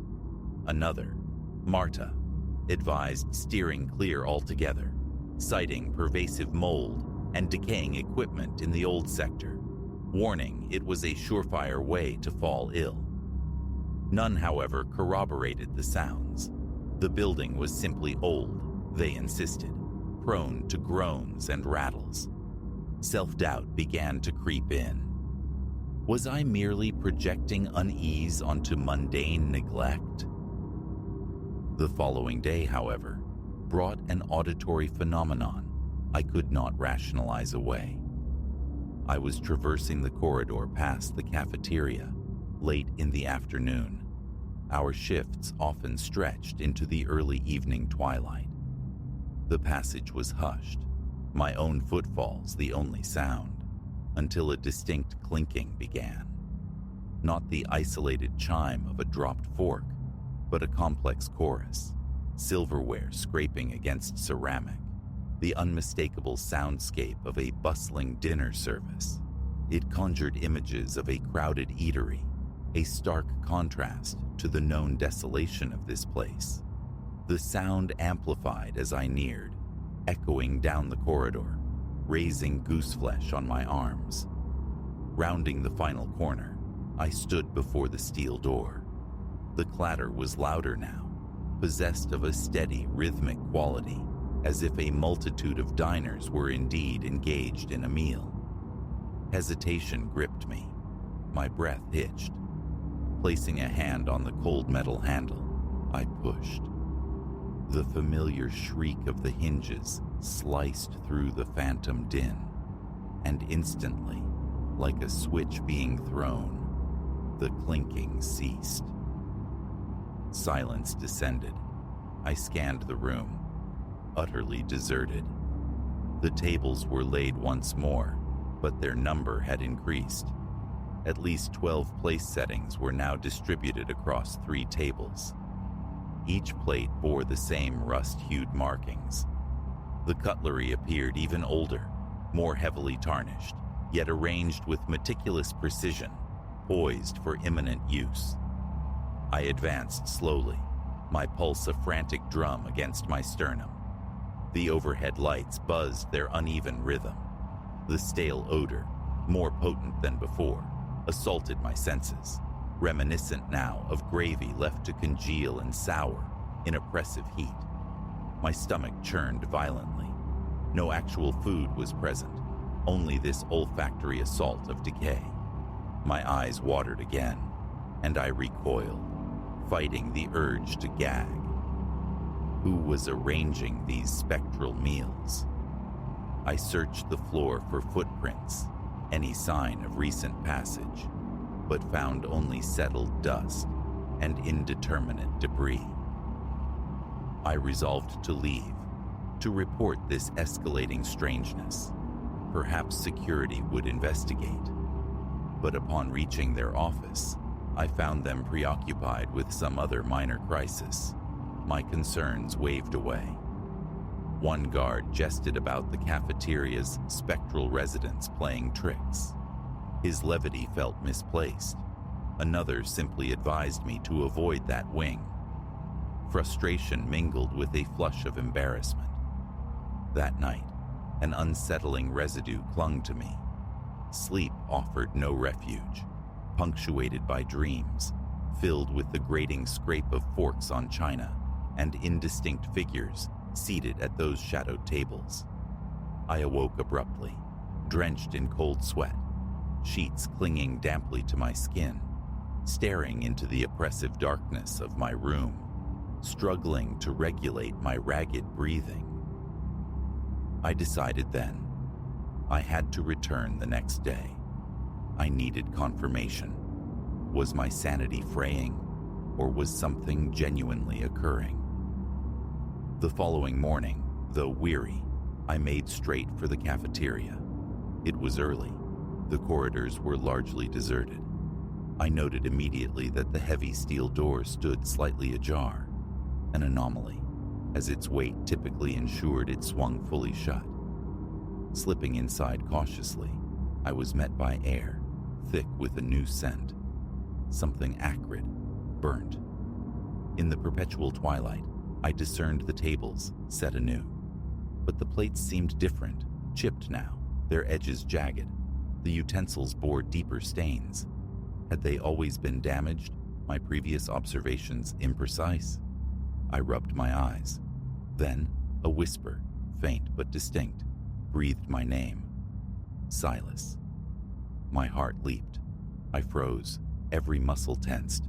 The sound seemed to originate from the corner near the kitchen window. I moved towards it, step by deliberate step, my boots crunching on what felt like shards of broken porcelain scattered across the floor. Reaching the counter, I peered over. The whispering ceased, yet my name hung in the air, an auditory afterimage. Gooseflesh pebbled my arms. The hairs on my nape prickled. A tremor started in my legs. Leaning further, searching the shadows behind the counter, I found nothing but a stack of dust-laden trays. I confided in a work acquaintance, Leo, about the whisper. He chuckled, attributing it to overwork, but the certainty of the experience was absolute. My next visit, I determined, would be documented. Phone camera at the ready, I returned after my shift concluded. Standing in the corridor, I initiated the recording. The small red light, a tiny beacon against my unease. Taking a slow, deliberate breath, I pushed open the screeching door. My phone's flashlight cut a weak swathe through the gloom. My hands felt icy, my pulse thunderous. A faint clinking resurfaced, softer this time, more distant. I panned the phone slowly, capturing the silent tables, the vacant chairs. The viewfinder showed only emptiness. Later review confirmed it. The recording was devoid of the clinking, capturing only a low background hum. Yet, I heard it distinctly. The faraway scrape of metal on ceramic. Approaching the first table, I illuminated the plates. Dusty. The utensils bore faint markings, rust or some other dried residue. I touched a fork. Its surface felt gritty, shedding minute flakes onto my fingertips. Raising my hand to my nose, I detected a faint metallic tang. I wiped my fingers on my trousers, disquiet churning within me. At the second table, the settings were spaced with unnerving perfection. My flashlight beam swept across them, snagging on a smear at the center of one plate, dark brown, almost black, with a desiccated, crusty texture. My stomach clenched. Leaning closer for inspection, my phone's light began to pulse erratically. Tapping the device yielded no change. The beam flickered, died, then flared again. Silas. The name echoed not in the room, but inside my own head, a disembodied whisper. I whirled around, flashlight beam dancing wildly, searching the rows of empty tables behind me. A surge of raw panic propelled me backwards, towards the exit. I fled, the door groaning shut behind me, its final squeal echoing my own internal cry. I nearly collided with a passing colleague, Ben, who frowned, asking why I looked ashen. I stammered something about the cafeteria being disturbed. He merely shrugged, unimpressed. It solidified then. No one else perceived this, or they chose not to. I was either losing my grip or utterly alone in this experience. The subsequent days were spent in deliberate avoidance.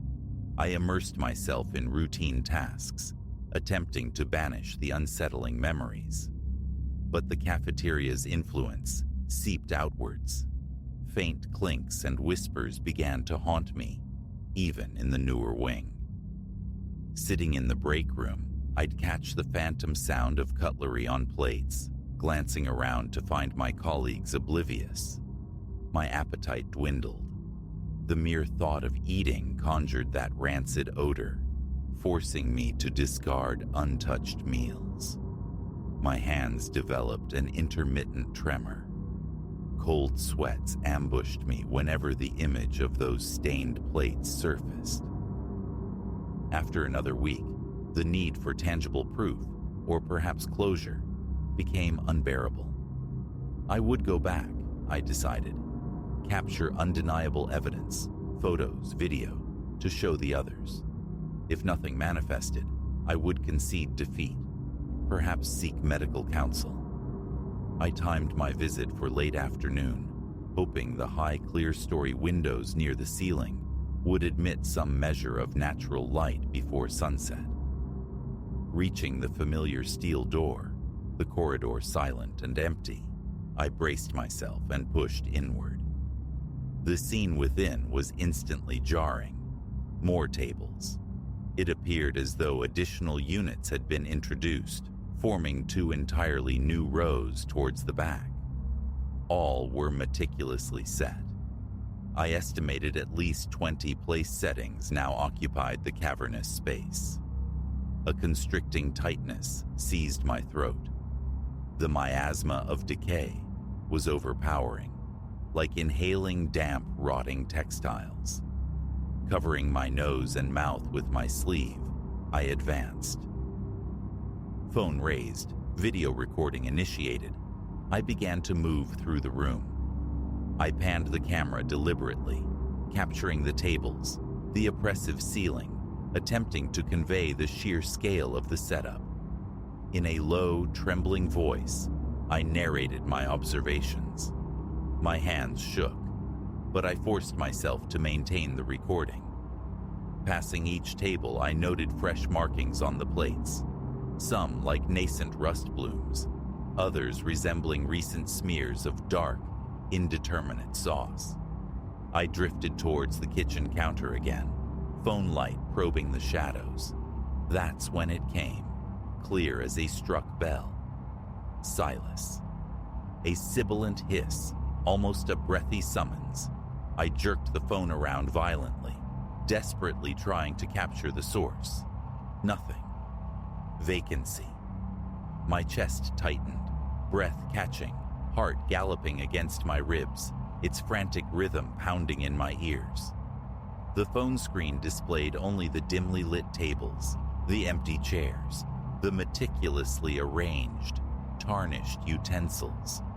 Not a soul in sight. Then, an eruption of sound. Clinks and scrapes, multiplied, amplified, far louder than ever before. A cacophony of dozens of forks and knives striking ceramic over and over, frenetically. My scalp tingled, my knees felt weak, threatening to give way. I stared, transfixed at the tables, utterly still, inanimate. Yet the clamor persisted, an invisible, frantic banquet unfolding around me. My phone, however, registered only muffled static. Silas. The name whispered again, slow, deliberate, impossibly close, as if breathed directly beside my ear. I spun, expecting a face inches from my own. Nothingness greeted me. My mouth was parched. Swallowing felt impossible. My breaths came in short, sharp gasps. The clinking intensified, reaching a maddening crescendo. It was too much.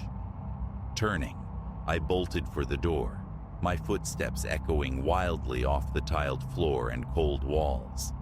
I burst into the relative sanity of the corridor.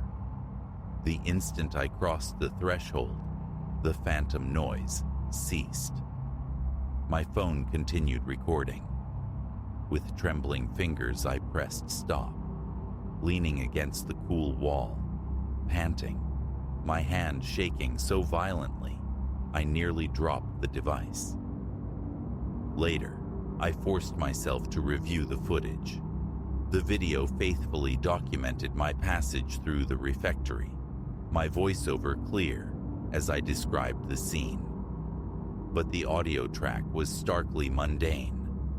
A faint electronic buzz, likely the struggling lights, but no trace of the overwhelming clatter, none of the distinct whispers that had chilled me to the bone. My voice was there, narrating the unseen, the unheard. Proof of my presence, yes, but utterly failing to capture the terrifying reality of the experience. I remain employed at the complex. I still pass that heavy steel door daily. I do not enter. My accounts have met uniform disbelief, attributed to stress, an overactive imagination, the building's natural decrepitude.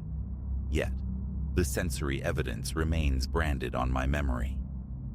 Sometimes, late in the evening shift, a faint whiff of that stale, corrupt odor drifts down the corridor. My pulse quickens, my pace instinctively hastens. The phantom rattle of utensils against plates echoes in the quiet corners of my mind. There is a palpable sense, a pull, emanating from that space. Something within feels incomplete, expectant. I still hear the whisper sometimes, calling my name, an invitation to a perpetual, decaying feast. When it happens, my chest constricts, my stomach lurches, a chill permeates my skin. I fight the urge, telling myself never to cross that threshold again. But the thought lingers, persistent. I cannot explain it. I only know its reality. The sounds, the smells, the touch of those tarnished forks.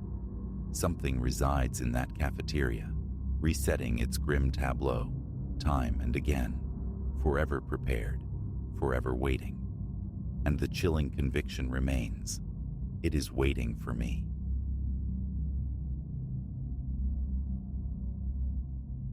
Dawn's first hesitant light bled through the latticework of leaves, painting spectral geometries across the violated sanctuary of my camp. I stood amidst the ruin, tent ligaments hanging like flayed skin, provisions strewn as if by a malicious gale, and a coldness wholly separate from the morning air coiled in my marrow. Understanding struck, a cold fist clenching deep in my gut. I shared these woods, and my unseen companion had been a silent witness to my slumber. Months I'd charted this solo pilgrimage, a desperate flight from the city's clamor and crush.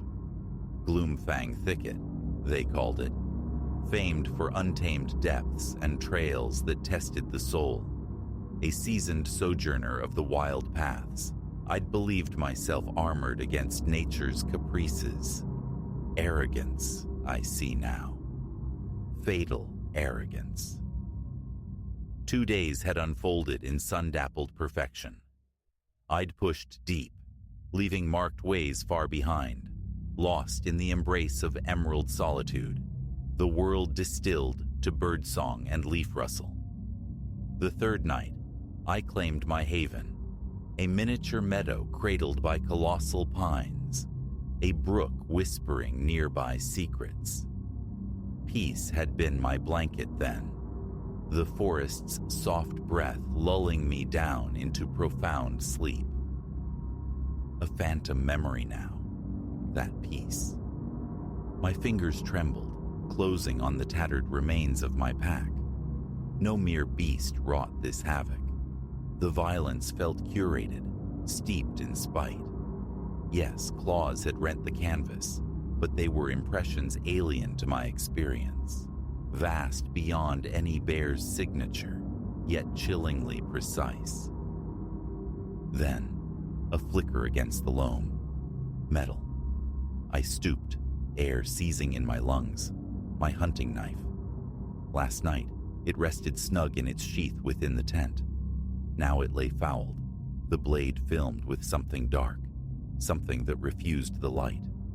My heart became a frantic drum against my ribs. I scanned the tree line, suddenly naked in this small opening. The woods, yesterday a welcoming cathedral, now loomed, a suffocating presence pregnant with nameless threats lurking just beyond sight. Escape, civilization, safety. The words pulsed like a mantra. Yet, attempting orientation, a nascent panic tightened its grip. My quest for the perfect secluded spot had led me hopelessly astray. Which way was back? The direction felt erased from my internal compass. A twig cracked, sharp and close, somewhere behind me. I spun, the knife a sudden desperate extension of my white-knuckled fist. Nothing. Only trees receding into deeper trees, shadows pooling like ink. But the scrutiny was palpable, a physical weight on my skin. Eyes watched, waited. I salvaged what I could, cramming essentials into the wounded pack. Meager rations, water filter, medical kit, fragments shored against my ruin. As my hands worked, my mind raced, scrabbling for logic, for a plan. The sun climbed, burning off the mist's shroud. Staying was unthinkable.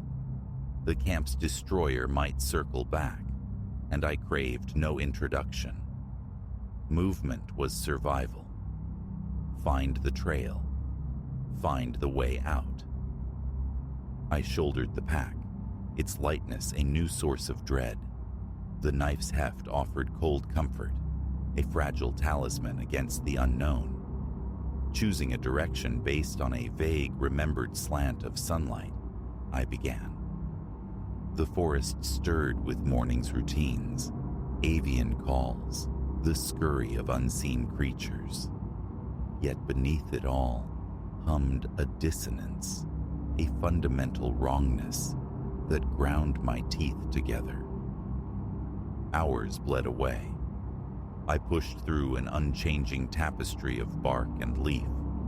Each sentinel pine mirrored its brother, every clearing a haunting echo of the last. I tried keeping the sun to port, a desperate prayer it would guide me eastward, toward the trailhead's promise. But the day bled towards afternoon. The trees pressed ever closer, and doubt, cold and insidious, began its work. Then I heard it, mid-afternoon, a sound utterly alien to this wilderness, a subterranean rumble that vibrated in my bones, seeming to emanate from everywhere and nowhere simultaneously. I froze, blood turning to slush. Again, the sound, nearer now. Something immense, something other, slipped between the trees, perpetually at the edge of vision. A flicker of shadow pelt, the brief, chilling phosphorescence of eyes observing from the gloom. Reason fractured. Panic seized the reins. I fled, crashing through the undergrowth, directionless, heedless. Branches lashed my face like whips. Roots clawed at my ankles. I didn't falter. The heavy, rhythmic crash in pursuit hammered at my heels, fueling my terror. How long? Time dissolved in the frantic green smear, lungs burning, muscles screaming protest. Yet onward, I plunged. Suddenly, I burst into a small glade, inertia propelling me forward before the abyss registered. The earth simply vanished, falling away into a steep, yawning ravine. I skidded, windmilling wildly at the precipice, loose soil and stones cascading into the shadowed depths below. The growl again, directly behind me. Slowly, trembling, I turned, knife held before me like a pathetic ward. It stood at the clearing's edge, a hulking silhouette defying easy description. Larger than any bear, its limbs long and unnaturally jointed, cloaked in dark, matted fur. But the eyes arrested me.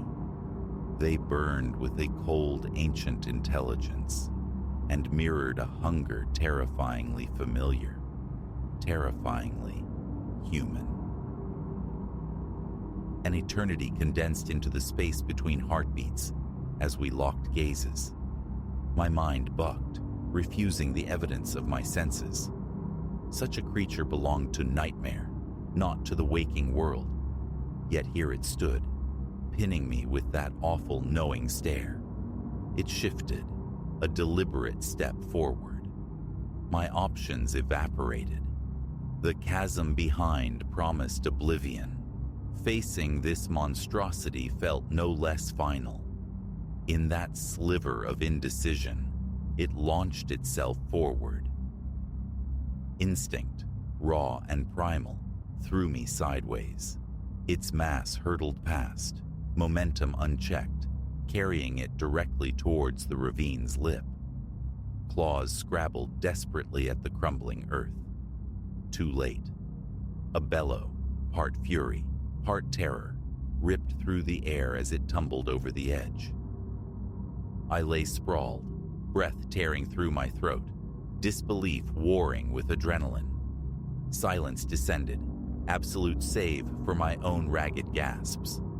Cautiously, inch by painful inch, I crawled to the lip and peered down. Nothing.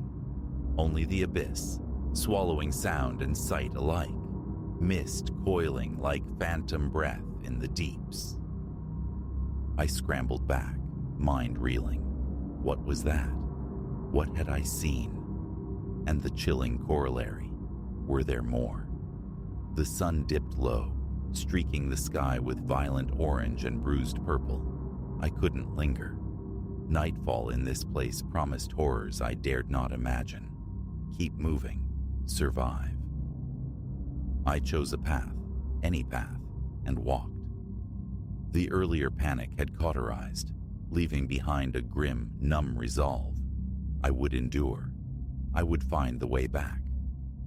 Night fell, deep and swift. The moon, a sliver of bone, offered meager light, animating shadows that writhed and reached in my peripheral vision. Every snapped twig was a thunderclap. Every rustle in the undergrowth a jolt to my already frayed nerves. But I did not stop.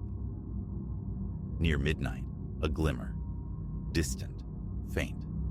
Illusion, I thought first, a phantom conjured by exhaustion and terror. But as I stumbled closer, hope, fragile yet fierce, unfurled in my chest. A light, an electric light. I broke into a shambling run, careless of the noise. The trees thinned, abruptly releasing me. I stood at the edge of a small town, blinking in the incandescent glare of a gas station sign, an ugly, glorious beacon. Staggering toward its sanctuary, the ordeal's full weight crashed down. My legs buckled. The hard pavement rushed up to meet me. The last image burned into my retinas before darkness claimed me was the startled face of an attendant rushing out into the night. I surfaced in the sterile white of a hospital room. Concerned physicians hovered. Skeptical constables waited. Questions rained down. Where had I been? What trauma had befallen me? What specter haunted my tale of the woods? I recounted it all, the words sounding hollow and mad, even to my own ears. They offered placating nods, diagnoses of dehydration, exhaustion, perhaps hallucinogenic flora. The lacerations crisscrossing my body, merely the price of a panicked flight through dense forest, they concluded. But I carry the truth like a shard of ice in my heart. I know what waits, concealed within the deep folds of Gloomfang thicket, and I know, with chilling certainty, that others will follow. Others will stumble upon the truth that slumbers in the shadows of our mapped world. As for me, my communion with the wilderness is over. Its allure has turned to ash.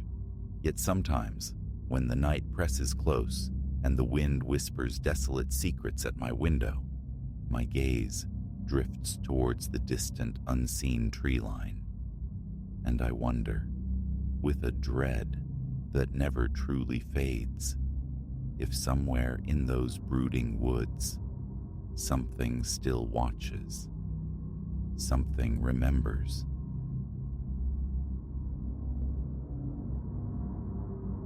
The final patron dissolved into the wet street, leaving behind an atmosphere thick with the ghosts of sour ale and aspirations gone to seed.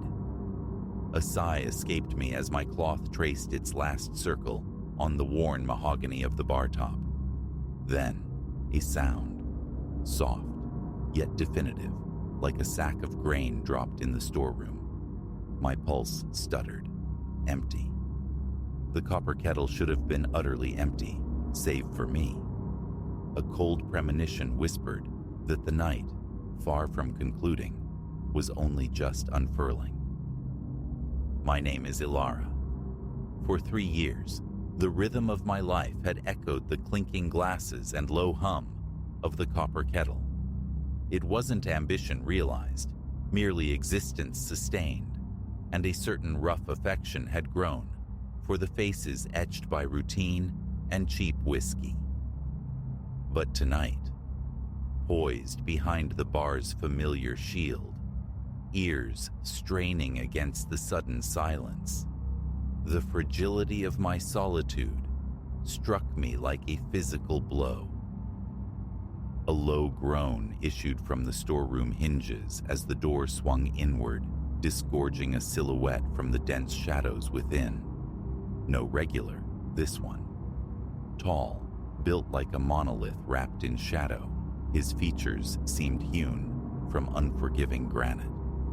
His gaze found mine, immediate and unyielding, and ice water trickled down my vertebrae.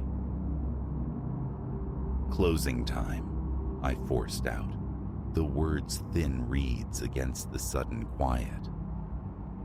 A smile touched his lips, devoid of warmth, a mere flexing of muscle. My business isn't liquid, Ilara. He knew my name. Fear, sharp and metallic, flooded my mouth.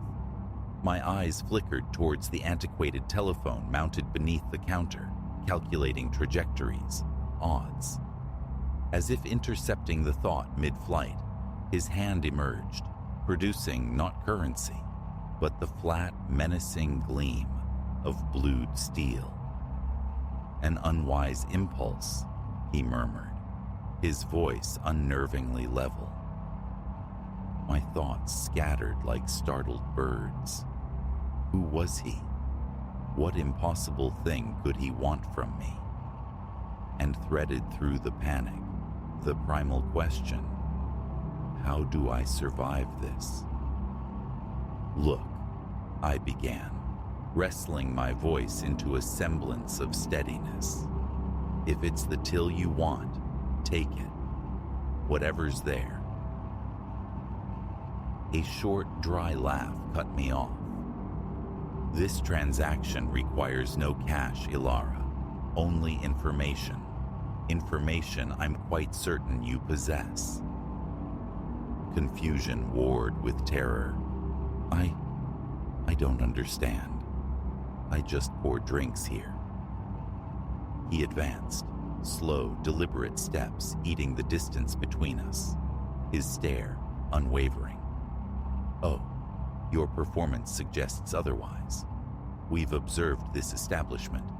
We're aware of the extracurricular activities your employer favors, and we suspect your role involves more than polishing glasses. My veins turned to ice. True peculiarities had surfaced lately. Silas, my boss, closeted in his office for hushed meetings with unfamiliar, hard-eyed men. A subtle shift in the clientele, less neighborhood regulars, more watchful strangers. I dismissed it. Silas scrambling for solvency, perhaps. Never this. Honestly, I know nothing, I insisted, the words feeling flimsy. Whatever Silas is mixed up in, he keeps it entirely separate. His expression hardened, granite turning to flint. Your denial is unconvincing, and my patience is finite. A curt gesture with the gun indicated the frosted glass door of the office. Let's relocate this discussion to somewhere more conducive to honesty. There was no refusing the cold imperative of the weapon. As we moved towards the cramped office, fragments clicked into place in my frantic mind. Silas's recent edginess, the furtive phone calls, packages arriving under the cloak of late hours. Naivety felt like a luxury I could no longer afford. Inside, he directed me into Silas's worn leather chair, positioning himself before me, a sentinel of menace, the gun, a constant, unwavering presence. Now, he stated, the word falling like a stone. Let's begin with the consignments, arrival times. I shook my head, the bewilderment genuine. Shipments? Consignments? I swear I don't know anything about that. His eyes narrowed to slits. Incorrect.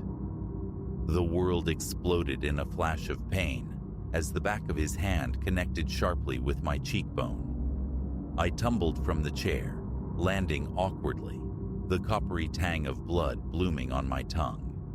Scrambling upright, vision swimming, I met his gaze. We'll try again, he growled, menace vibrating in the low tone. The deliveries, when, where? Tears welled, hot and stinging, from the impact, from the sheer suffocating terror. Please, I choked out. You have to believe me. Silas doesn't share that side, the business details. He regarded me, a long, assessing silence stretching between us. Then, a weary exhalation. Perhaps a catalyst is required to stimulate your recall. He retrieved a sleek phone, dialed, and spoke low into it. Escort him. My stomach plummeted. Him. Minutes crawled by like wounded things before the office door opened again. Two more figures, grim and silent, flanked a third, dragging him between them. He was a ruin of a man, face swollen, clothes torn, smeared with grime and blood. It took a disoriented moment, staring through the mask of injury, before recognition slammed into me. Silas. My boss lifted his heavy head, one eye swollen shut, the other finding me with effort. "Ilara," he rasped, the sound broken. "God, I'm sorry." The first man, Kalen, the architect of this nightmare, offered another chillingly empty smile. "Well now, Ilara, let's see if companionship improves your memory." What followed descended into a hellish tableau of interrogation, punctuated by threats and sickening violence. They demanded details, shipments, names, locations, phantoms I couldn't grasp, let alone describe. Each denial, each genuine plea of ignorance, was answered by a fresh wave of brutality directed at Silas. His choked cries were barbs twisting in my own flesh, yet the truth remained stubbornly absent. I had no answers to give. Through the haze of fear and pain, fragments coalesced. Silas, it seemed, had entangled himself with some rival syndicate, leveraging the bar as a conduit for illicit substances. These men, Kalen and his crew, represented another faction, intent on violently annexing the territory. Just as the abyss seemed absolute, a faint, distant sound pierced the suffocating tension. Sirens, growing steadily louder. Kalen's head snapped up, his eyes narrowing into points of lethal calculation. "It appears our allotted time contracts," he said, his voice dangerously soft. "A final opportunity, Ilara. Provide the necessary intelligence, or this encounter concludes definitively." My gaze flickered from Silas, crumpled and barely conscious in the corner, to Kalen, his finger tightening almost imperceptibly on the trigger. In that instant, something fractured within me. Perhaps it was pure adrenaline, perhaps a flicker of improbable luck. An opening appeared, a hair's breadth, and instinct took over. I launched myself forward, a desperate, uncalculated movement that caught Kalen off guard. We slammed together, wrestling for the weapon, its muzzle swinging wildly. His men surged forward, shouting, but in the sudden chaos, Silas found a final reserve of strength. He lunged, tackling one man low, sending both sprawling into the third. The gun discharged, the report utterly deafening in the confined space. A searing agony ripped through my side, but desperation fueled me. We crashed against Silas's heavy desk, papers scattered, and a weighty glass paperweight skittered across the surface. My fingers closed around its cool solidity. With a final surge, I brought it down, hard, against the side of Kalen's skull. He folded, collapsing bonelessly, the gun clattering free. My hand, shaking violently, snatched it up, pointing it towards the two remaining figures, now scrambling to disentangle themselves. "Stay down," I gasped, the words ragged, acutely aware of the warm, spreading dampness soaking my shirt. At that precise moment, the office door imploded inwards. Uniformed officers swarmed the room, voices sharp with command. The gun felt impossibly heavy. I let it fall. A wave of dizzying relief washed through me, chased immediately by the intensifying throb of pain in my side. The ensuing hours dissolved into a disorienting montage. Paramedics, antiseptic smells of a hospital, the stark fluorescent lights of an interview room, It transpired that a regular and off-duty detective who'd left just prior to closing had sensed an anomaly, an undercurrent of wrongness, and made the call. Silas would live, albeit facing a protracted recovery, followed by inevitable incarceration. My own wound, the bullet's path, was a painful graze, damaging but not critical. In the weeks of healing that followed, punctuated by police statements and the slow, arduous process of piecing together the night's fragmented horror, I couldn't dislodge the chilling proximity of death, the terrifying speed with which the mundane had warped into a primal struggle. The copper kettle is part of my past now. Caution dictates my choices. Trust is a currency spent far more sparingly. Yet sometimes, in the deep quiet of the night, the echo of that gunshot reverberates. The phantom weight of the gun settles in my palm, and I contemplate the hidden currents flowing beneath the placid surfaces of everyday life. One truth remains indelible. I will never again perceive a quiet closing time as merely the end of a day,